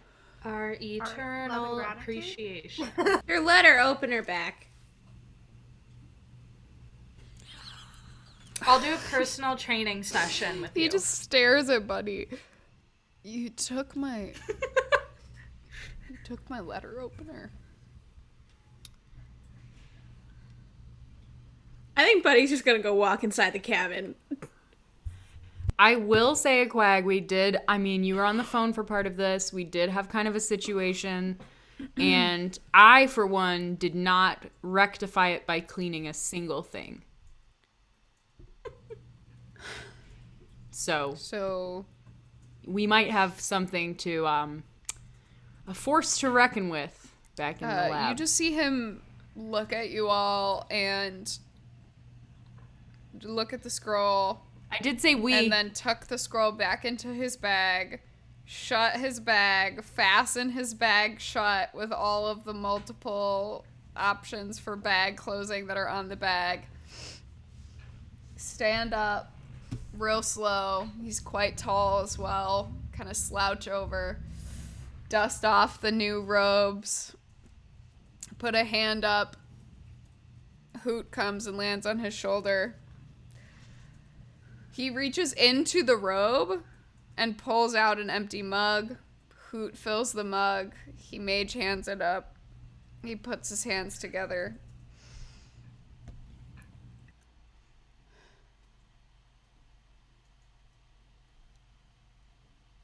I get my place of work back for this scroll. And he turns and begins to walk away with the scroll. I'm following him. I said we. We have a force to reckon with, as in we're a team confronting this mess together. We didn't let the tech lab get broken into. You did. Well, technically that was Forrest. Hey, do not blame that on him. We left him to watch it. And Okay, I left that was you no to one's watch fault. it. So the way that The that devils are works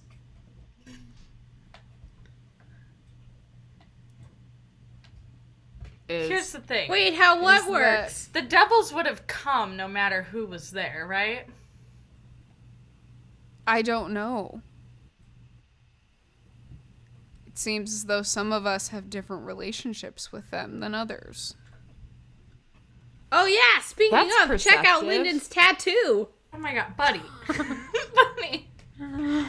He hasn't even had his Java yet. I don't know if he's ready to go to the danger zone. He takes a long sip of coffee, and as you say he's ready to go to the danger zone, you just hear...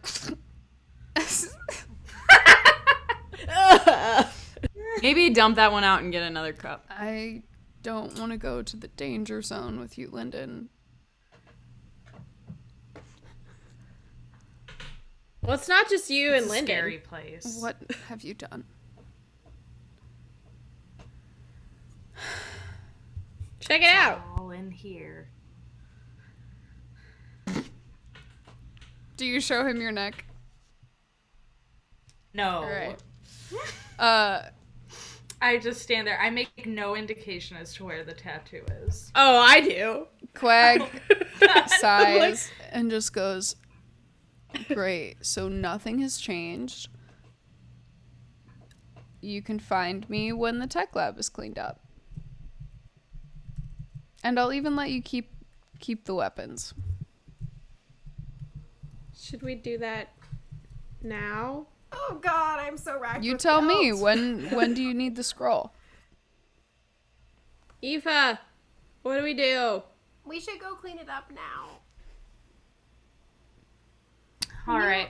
Quag, can you like help us know where stuff goes? Cause like I don't want Yeah. to clean it up and put everything back in the wrong place. Yes, But if we did that, it would technically still be clean, right? Not now, buddy. Oh. I need to drop my things in the orange cabins. I will be Okay, so we'll meet you there in like an hour. sure. Woohoo! He seems really excited to have He help. gets about 100 feet away and turns around and goes, "Oh, and Lyndon, your father says to watch out for your brother." Oh, I'm doing that. Don't worry. I saved his life already. He just kind of turns. He's really smart, Quag. Did you know? Make me an insight check. Come on, Asa. 14. Quag turns to you and goes, "Yes, he has quite an extraordinary set of abilities." As he kind of heads off. Azar with a 14, you can tell, Quag means that more now than he did before he left.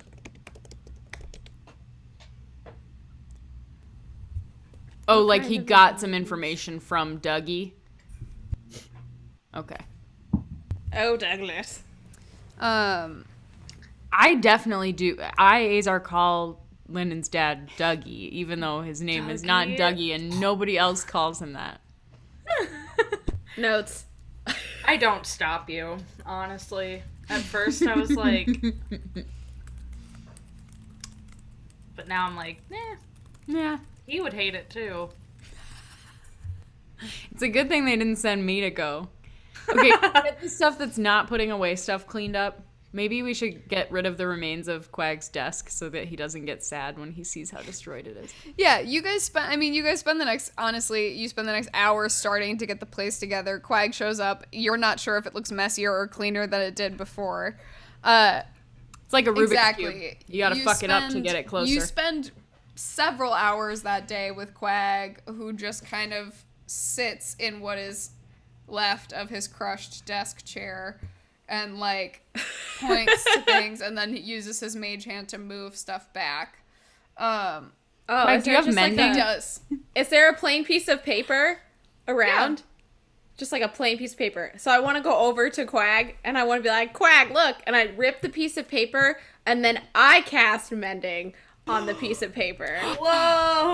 I learned some things, team. I was like, level 8, let's do it.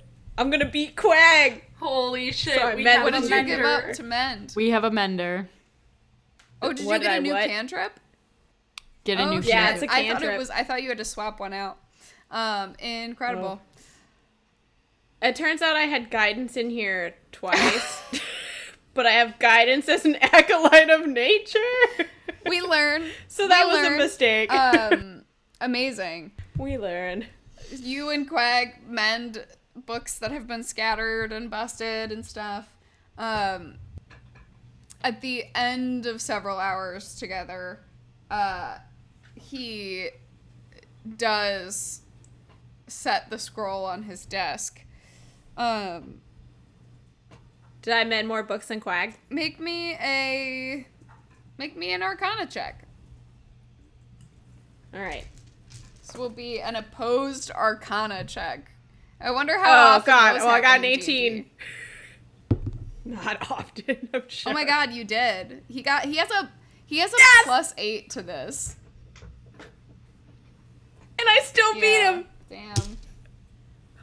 Yes, buddy. Yes. I'm just going around getting high Quag fives. does not move quickly. And I'm like, ever. men. Yeah, cleaning montage happens.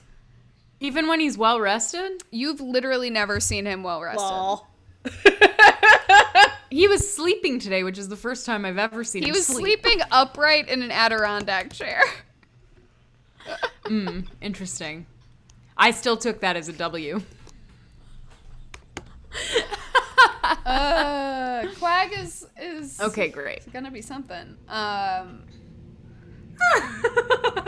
Quag's gonna just turn Quag's on gonna be us. fed up with us real soon. You either die a hero or you'll live long enough to become a villain, and Quag has lived for a million years.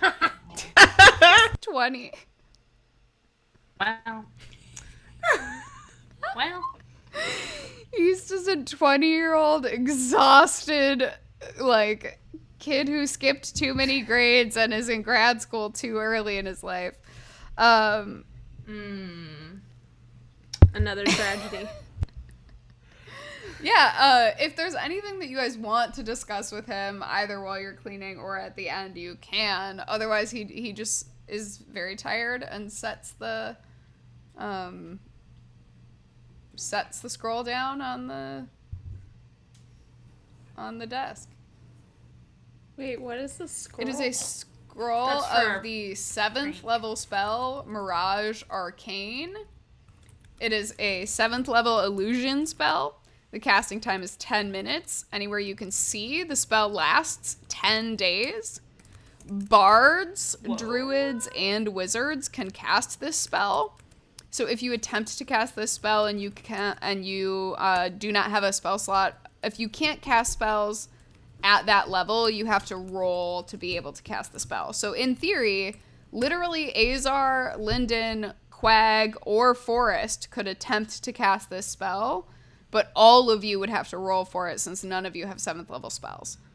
It shouldn't be Lyndon. And it's your to cast spell it. attack or your spell modifier? What do you it's add to 10 the roll? plus your spell casting modifier, I think. I'll have to double check. And you have to hit the 10 plus the level of the spell. Yeah, so don't have me cast Oh, it. My Lord. spell casting modifier is only a 2. I am a child caster. I mean, mine's only a 3. Honestly, if Quag will cast it, he's probably the best bet. But Yeah. I can also inspire him Yeah. and stuff. But Oh, yeah, I can guide people now.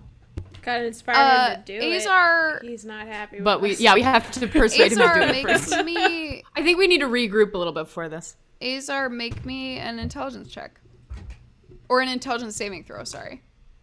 I'm gonna touch Azar to guide her here. Because that's a new thing I can do. Can I Yeah, use absolutely. guidance? Oh. 18. You remember that just earlier yesterday you were thinking about how Forrest and Quag might be the same type of smart. Same level of smartness. Does that mean they're both 18s? No. Or both 20s? Oh, Forrest could cast it. That's what I take from that, is that Forrest could cast it Roughly with the same. same. Got You're it. not sure exactly, but roughly.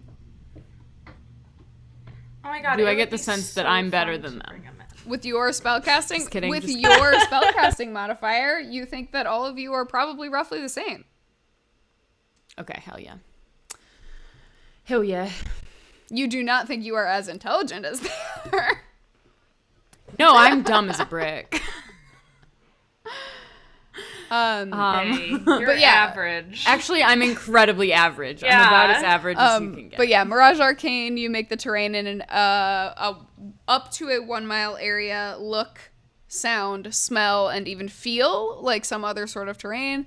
The terrain's general shape remains the same. Open fields or road could be made into resembling a swamp, a hill, a crevasse, or some other difficult or impassable terrain. A pond could be made to seem like a meadow, a precipice like a gentle slope, or a rock-strewn gully like a wide and smooth road. Similarly, you can alter the appearance of structures or add them where none are present. The spell does not disguise, conceal, or add creatures. The illusion includes audible, visual, tactile, and olfactory elements, so it can turn clear ground into difficult terrain or vice versa, or otherwise impede movement in the area. Any piece of the illusory terrain, such as a rock or a stick that is removed from the spell's area, disappears immediately. Creatures with true sight can see through the illusion to the terrain's true form. However, all other elements of the illusion remain. So while the creature is aware of the illusion's presence, the creature can still physically interact with the illusion. This is also known as the WandaVision spell. Just kidding. Oh my god, I haven't seen that show. What? Don't spoil it. I just got someone's Disney Plus password. Well, I love Catherine perfect. Hahn. I also love Catherine Hahn. Okay, cool. We can put down a bunch of rocks and get East Cabin back. Yeah, I feel like... What if we make East Camp look exactly like Taletraeder? What if Wait, that's actually so fucking funny. Wait. What if we just make their estates or whatever the fuck they're called into like shit dilapidated cabins Yeah, like our cabins, but if they were left unattended for like 40 years. Yeah. Okay. Yeah. Okay. Got Wait, it. that's actually so fucking funny. Yes, this can help us pull off the best prank on the East Camp counselors that inconveniences but does not harm them, so we can laugh. Yes. So potentially, if Forrest is a real one, we could give him all the same like inspiration kind of vibes that we are thinking of giving to Quag, but without the baggage that Forrest is a That real is one. Forrest is a potentially real what you one. just rolled for. But, Okay, great. you know... I see this as an immense win. We could guide him. We could inspire him. Can someone have double guidance? It doesn't stack, I don't think. Could someone Someone could potentially- bless him. does bless stack with guidance? I guess it would, right? Like, I if don't it think was, I if mean, it was it's from a coming different two person, different casters, yeah. Could a caster that also could cast the spell help? No, but Forrest has a spell that can give himself advantage. Whoa. Wait, that's so cool. What? He has enhance ability. He's a real one for sure. That's he. You have Oh, I seen could him have cast. that. Someone has seen him cast that spell before here, I think. So I don't feel like it was a spoiler to say that. But yeah, Forrest I think has told you guys he doesn't have very many damage dealing spells because with his father he primarily learned and copied spells into his spellbook that are about like practical solutions to things and buffing himself and others. Mostly himself. That's so cute, honestly. That's cute. Because That's wholesome for Dougie him. is a little bit concerned about self buffs more than anything else. So, and research. Dougie. But yeah, so you guys do. Dougie, I my mean, you boy. get the sense that like, oh yeah, bless only covers attacks and saving throws. LOL. Oh, Ronan. I thought that would count as an attack. Alas, Oh, well, we I have. think you we have lots of plenty things here that are sort of Yeah. potential options. Yeah. But yeah, so you clean up the tech lab, you get that from Quag. You see him kind of, some of the last things that happen is he like tucks up the little fake bottomed out drawer underneath the sink that you got those daggers from. And you see him like re-close and seal the fake door behind the bathroom. And you see him very carefully tuck the sort of strewn scroll papers back into the book and recollect scrolls. You see he heads out for a little while you guys are still cleaning. He gets back any scrolls that Forrest didn't use, sort of library style, and yeah.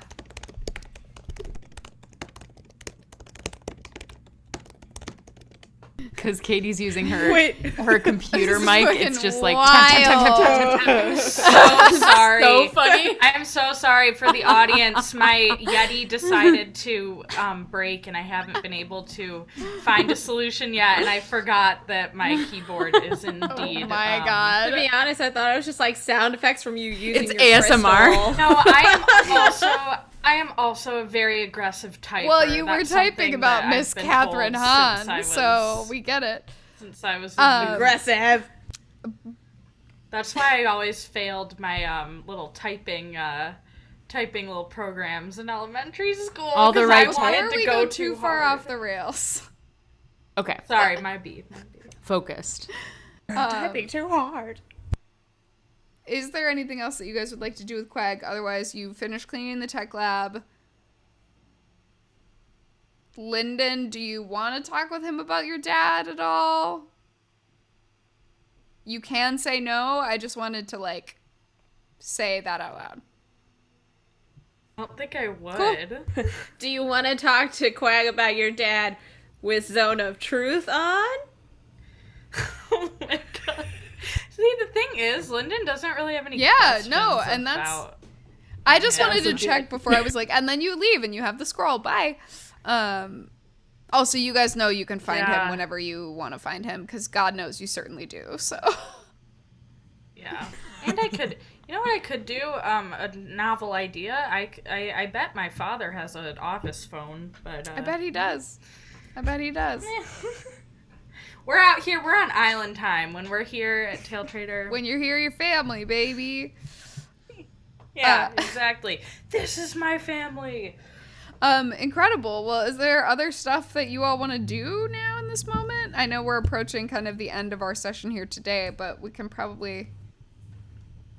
Speaking of my parents' office or Dougie's office phone, I'm thinking I might try and call my I love mom. it. I'm gonna like go off somewhere though. I'm ideally trying not to be. Yeah, followed. I I'm think, gonna you go, know, like- you guys are sort of, you clean, you duck out, you give your mom a call. Oh God, I don't remember my Kiri voice. Probably wasn't much of one, because I'm learning voices. Anyway. Your mom answers. Yes, it's a Yeah. FaceTime. I'm a Gen Z. I'm a Zoomer. I FaceTime without warning. She has her hair in the little buns around her, or near her horns. Horns. Oh, I like your hair, Mom. Oh, thanks, honey. Yeah, I thought it would be fun to just switch it up. Where are you right now? Oh, you see she turns the camera around and you see your dad is like in just such an old t-shirt, and his like hoofed feet with the Converse pierced into the side of them, the Converse All-Star holes, has his feet up on a coffee table in what looks like some sort of like hotel lobby or something. But the hotel is like, it's like the motel in Schitt's Creek. Oh yeah. Okay. So, Good. where it's like, you know, a little bit dilapidated, but like the people who are taking care of it are trying. And she sort of like aims it around, and you just hear your dad go, "Oh, hey kid, is that you?" And he kind of gets up really close on the screen with your mom, and they're both like, Do you have a show tonight? "Oh yeah, we're playing with this family band." Which, like, I said that my kid was going to be in the family band someday if she wanted to, but I don't know. There's like 8 of them. That's too many kids. And your mom is like, Too yes, many kids. we're playing a show. It's a lot of kids for a punk band, but they seem happy. The youngest one has a mohawk and it's green, so. That seems kind of cool. I was just wondering, have you ever been to hell? Make me a deception check.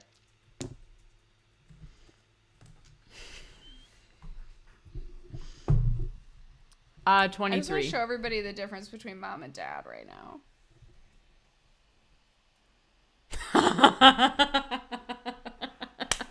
Okay, such a pattern. Is That was a 1, I saw? yeah.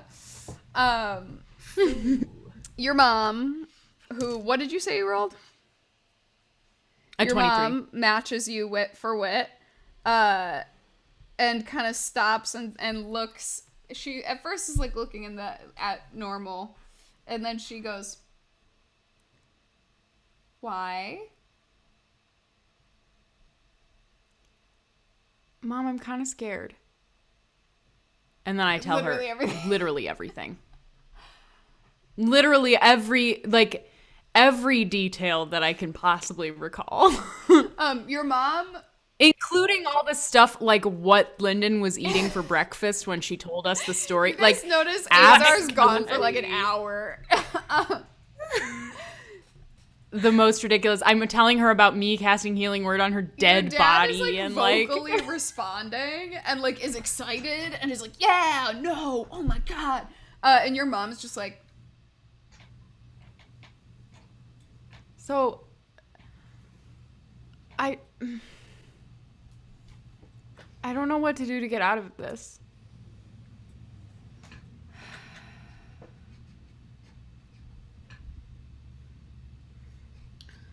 well, and your dad immediately interrupts her and is like, you're an adventurer. You adventure to get out of it. You go, you find the way to help your friend, and you help your friend, and then you mute Katie when she's typing, and then you become I'm so sorry. and then you become the best version of yourself. You're gonna become the best version of yourself anyway, and so you keep going. You find the smartest people, you find the wisest people, you find the people that are gonna protect you, and you do what we do best. Fucking shred it out and do some magic to help your friends. And then you get too old, and then you come on tour with your parents, because we probably won't be dead yet. Probably not. Your mom kind of laughs and is like, that's close to what I was gonna say. Azar, look, you are getting to the age now where you get to make these choices for yourself. And that's not to say that we won't be there for you. We'll be there for you. But if you are scared and don't want to be a part of the group that you're in, or don't want to do something with a group of people, or are scared or feel unsafe with anyone, you are allowed to leave, and you do not ever need to explain why. If you are worried about someone and care for them and want to help them, you're allowed to stick around for the ride. And that it can be scary and dangerous, and you are smart and capable. But if you go to hell, you need to call us before you leave, because we need to figure out a way to get some sending spells.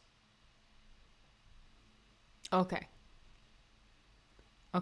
I'll call you before I leave if I do go. Well, unless there was one situation where maybe I wouldn't have called you before I left, which is one time there was, like 3 days ago, there was a portal on the soccer field, and we almost jumped in it, but I didn't. But if I had, then I wouldn't have called you before I left. If you jump through a portal to hell, your mom has the look on her face. It's like, I can't believe these words are coming out of my mouth.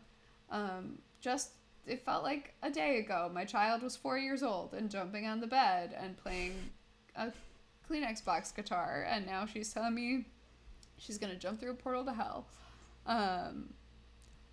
If you jump through a portal to hell, please find a way to send us and tell us where you are.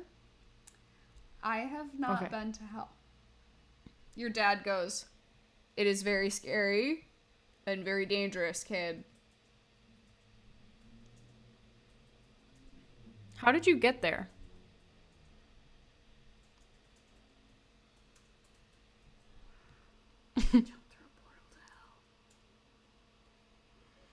That's so sick, Dad. Oh my God. Your dad laughs really hard for like a little bit too long and kind of has that like wheezy dad cough at the end of it. And your mom is like, that's not to say that's the only way or that it was the safest way. Well, I did hear some stuff about potentially having to lose the piece that I care the most about of myself or something like that. And I gotta say, that one really threw me for a loop. Oh, honey. You are young to be fighting an archdevil. I'm not trying to fight anybody. I just want to get this all talked out and resolved. It's a really good plan. Just no, your dad kind of again. Devils are really good at talking, Azar. It's what they do. They talk and then you get in trouble because they make deals. They're like fae, but lawyers. Fae lawyers. I Okay. It's been like a full hour. Basically, here's the update. We're doing research. I don't know what's going to be next, but I just wanted to see if there was a vibe. We got raided. Oh my gosh. Thanks for the raid. We have a raid. Raid! Incredible. Yeah, your dad is like, keep us updated. Hell is a bad place, but, you're a good kid. Be careful with that because they can smell it on you. I know, I'm kind of stressed about that too. I mean, maybe there's something to, maybe you can do, I don't know, like a fire bath or something. I don't know, you can get the maybe you could be a little more neutral about things instead of so dang good all the time. You got the look. You can just Interesting do a little idea. makeover. You like a makeover. Maybe a tattoo. Your dad... I won't get the one pulls of... up the, like, dirty... oh my god. Your dad, like, pulls up the dirty shirt he's wearing and reveals, like, a fresh tattoo. Oh my god, my parents are so much cooler than me. You do hear Okay. you hear the voice of just like a really harried sort of bartender who's like, you guys were supposed to be on 20 minutes ago. You can't fucking wait forever. What are you doing? Fucking coke Okay, or we'll be done. something?" And your dad's like, no, we only do crit or harder. And he starts to laugh and your mom's like, we don't do that. I'm their daughter. I'm so sorry. The bartender's Thank you so much. I love you. 20 minutes is a long time to keep your They'll fans be waiting. fine. We love you Bye. too. They're both their faces are like, You do. incredible. Yeah, so you FaceTime your parents about hell and hang up with them. It does sound like they go ahead and make me an insight check.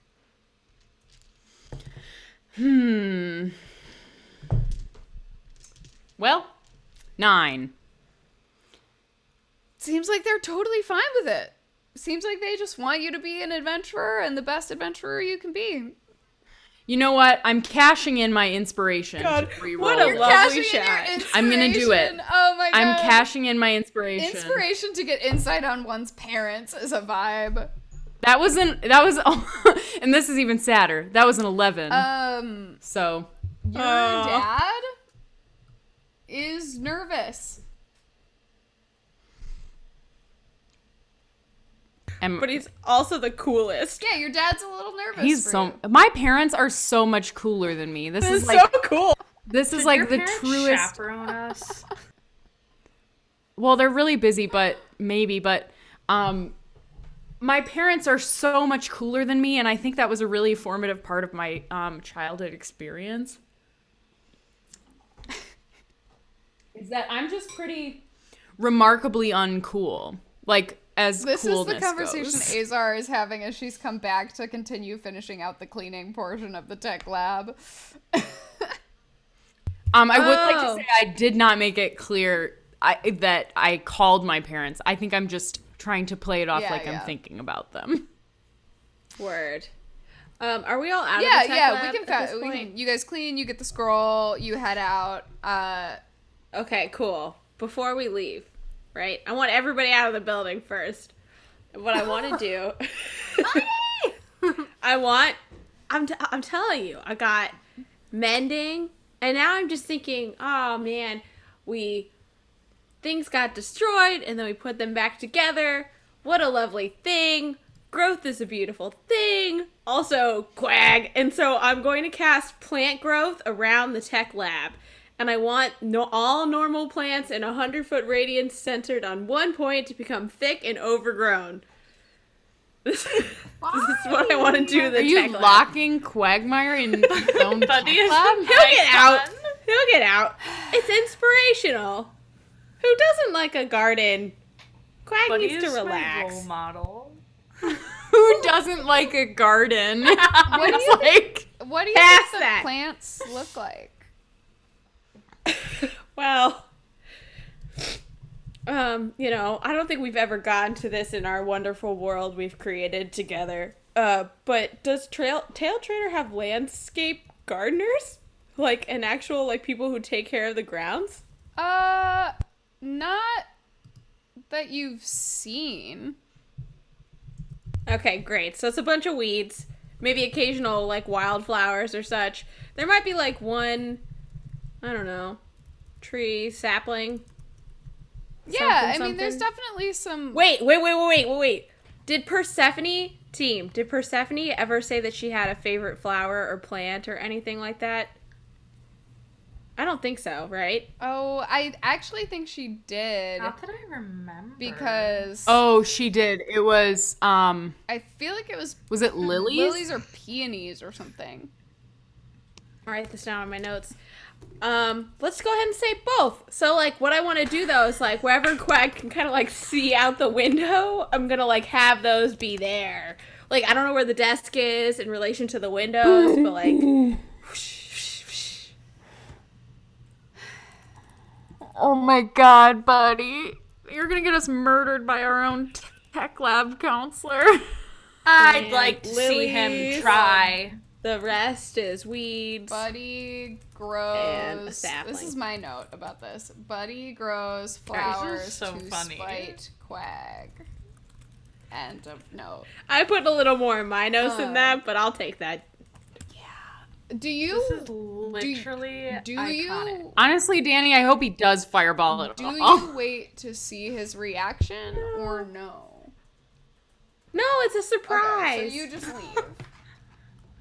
I put grows Quag a garden Interesting. Okay.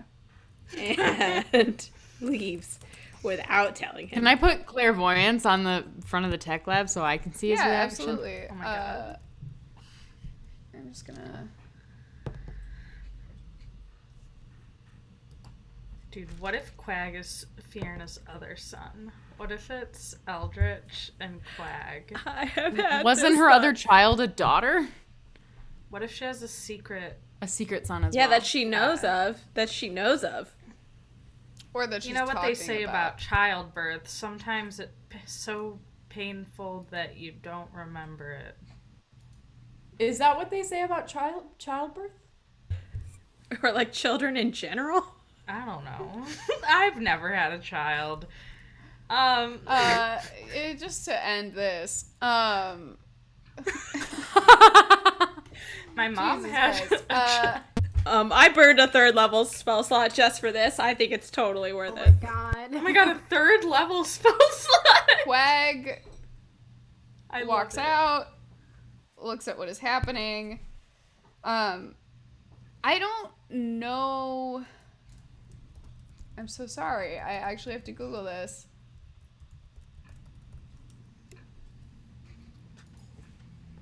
Because I don't think it works. You see Quag walk out and you see him move his hands and cast magic. But it doesn't work. Sure. And then you see a pause. And he does go back inside. Pulls out a scroll and does start to cast another spell.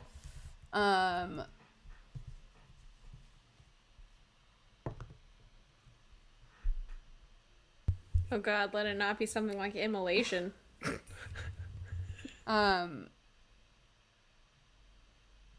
Yeah. So what happens is Quag walks out, tries to dispel it, but it doesn't work because the plants have already grown and the plants are natural. So it's like this weird thing of like this spell is happening, but it's not like, you know, Active yeah. So it's as this a weird spell, thing yeah. of like I would have to do more reading on it, but whatever.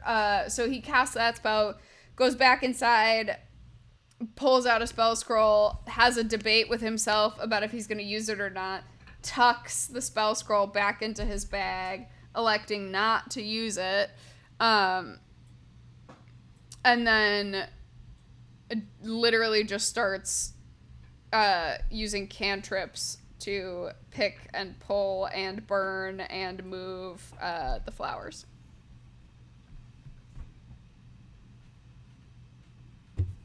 I have to say, I'm a little disappointed. Are we at the mess hall? Yeah, I mean, you guys tell me wherever you went after that, but... I feel like we went to the mess hall, but... Yeah, I'm down. I think that makes sense. I probably didn't see any of that.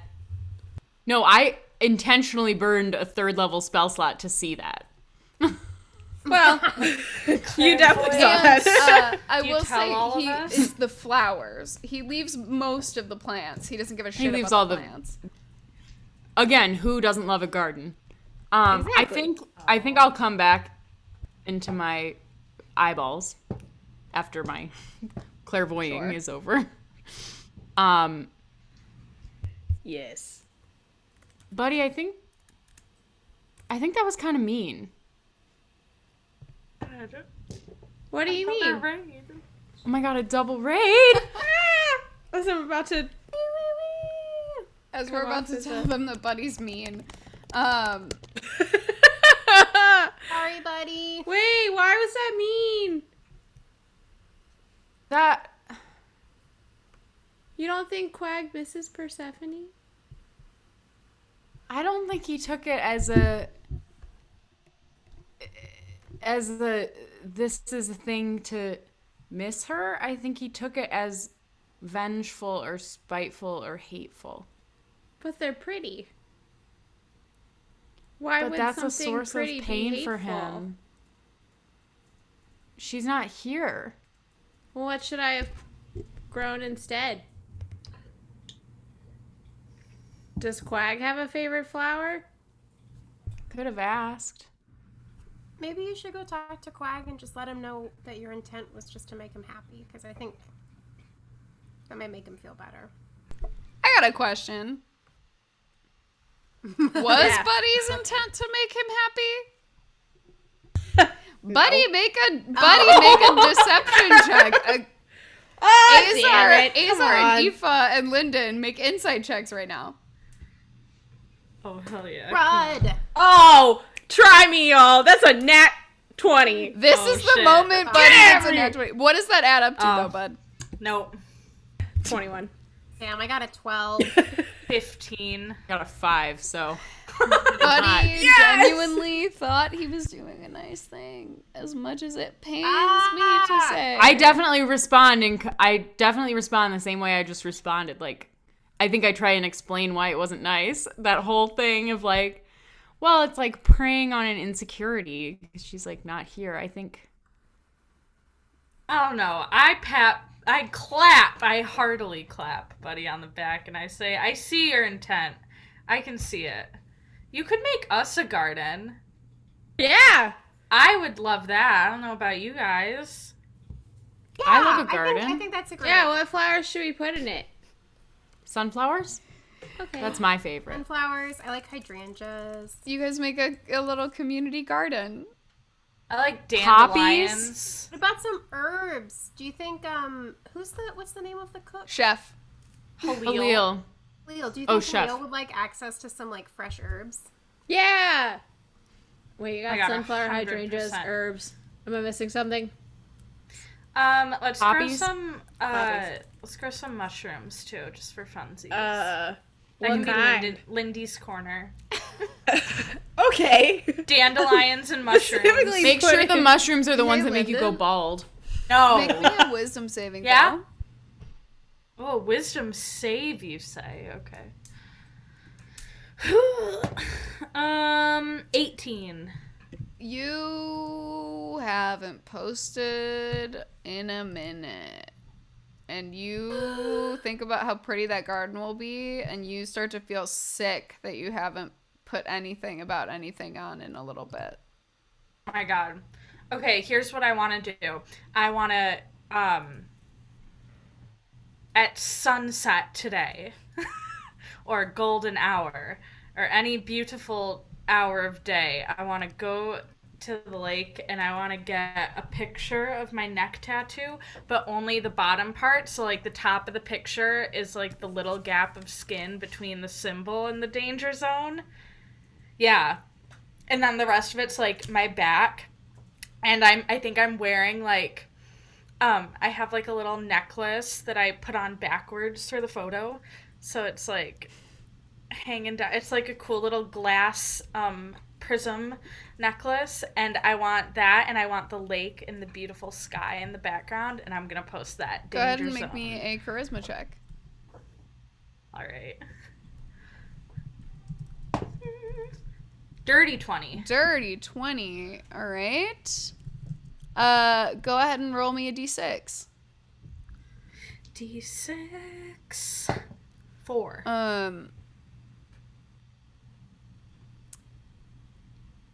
You, at first nothing happens, and then later that night you get a package. Oh, a package. It is. Where do I find it? On the porch. Okay. As you're walking back from the lake, you have a message on the porch. It's a little package. It says sponsored. Oh! I burst inside with it, and I'm gonna Amazing. Open. You tear it open. You have a pair of branded, like, you have a branded blender bottle, a branded, like, little sweatband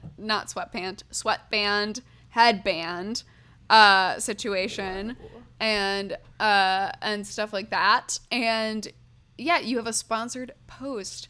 It is a one-time use plus 10 to your movement and cast the jump spell on yourself. Oh, that's fun. So, you're sponsored, baby.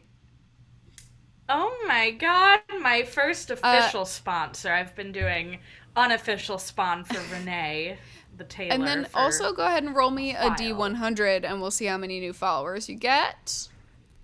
Oh yeah, baby. Azar, what's a sponsor? Oh, not good. They pay you. 12. To do what? 12 on the D100. Oh. Oof. Yeah, I rolled the 10. I rolled the 10 on the one, and then I rolled the 2 on the other one. But your post was over a 20, right? My post was a dirty 20. Great. You get 1,200. Yeah, 1,200 new followers. No frickin' way. Guys, I hit 10K! Hit 10K! Math is so hard. That's a big number! Let's make a TikTok. Let's do a dance. All 4 of us. Yes! Everybody make me performance checks. Oh no! Hell yeah. I'll inspire Lyndon on it as well. Wait, what was my thing about And 11. something where it's 15. like every charisma skill except performance? Yeah. What was that? Yeah. I don't remember what that gave me. It means But that your I'm gonna- 20 charisma does not count towards this performance check. For performance. Oh, okay. So it's just your my normal what is that, charisma. 12 or something? Oh, I did not mean to roll on here. Yeah, it was a +1, and then I'm proficient, so that was a +3. So whatever I roll is going to be a +4. Thank you for the inspiration. Because 17 with the inspiration. It would have been Amazing. a 10. 16 for me. Aoife, buddy? 11. Yeah, you guys, you do it. You do the TikTok dance. Everybody got above a 10. That's really the bare minimum, I feel like, for a TikTok dance. We hit the low bar. Lyndon, as you lay down to go to bed that night, it's been a big day. You got the scroll to do the prank. You cleaned the tech lab. You revisited all of your knowledge about hell and what's yet to come. And you have a couple of thoughts. One, you're leveling up. You're embracing your druidhood. You have the feeling that, like, you could maybe try to start turning into stuff too. Azar tells you about Jazz turning into lizard and bat, and you have that feeling of like, oh, I guess I could do that. And as that thought crosses your mind, you instinctively reach for your phone to just Google animals, because you know that the more pictures of them you see, the more things you can turn into. And you see that you have a little invite. Just Google image search animals.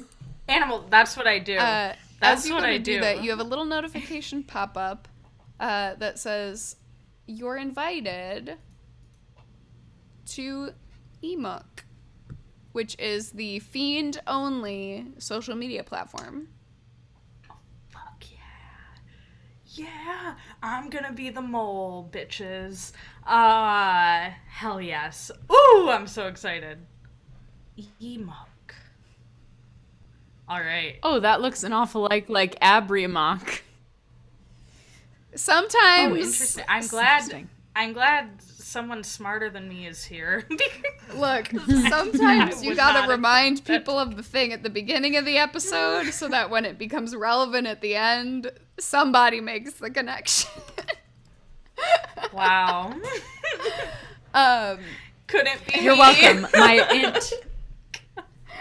Amazing. Yeah, you guys I head always to do. bed There that it night, knowing that now the world is rife for more of your conversations about what your hell feelings are, as well as conversations about how and when exactly you're planning to prank East Camp.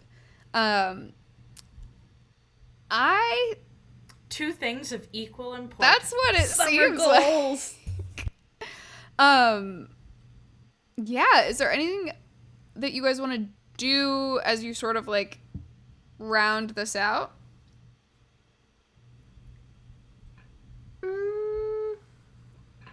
I just think wanna that know, Oh, sorry. sorry. You go ahead.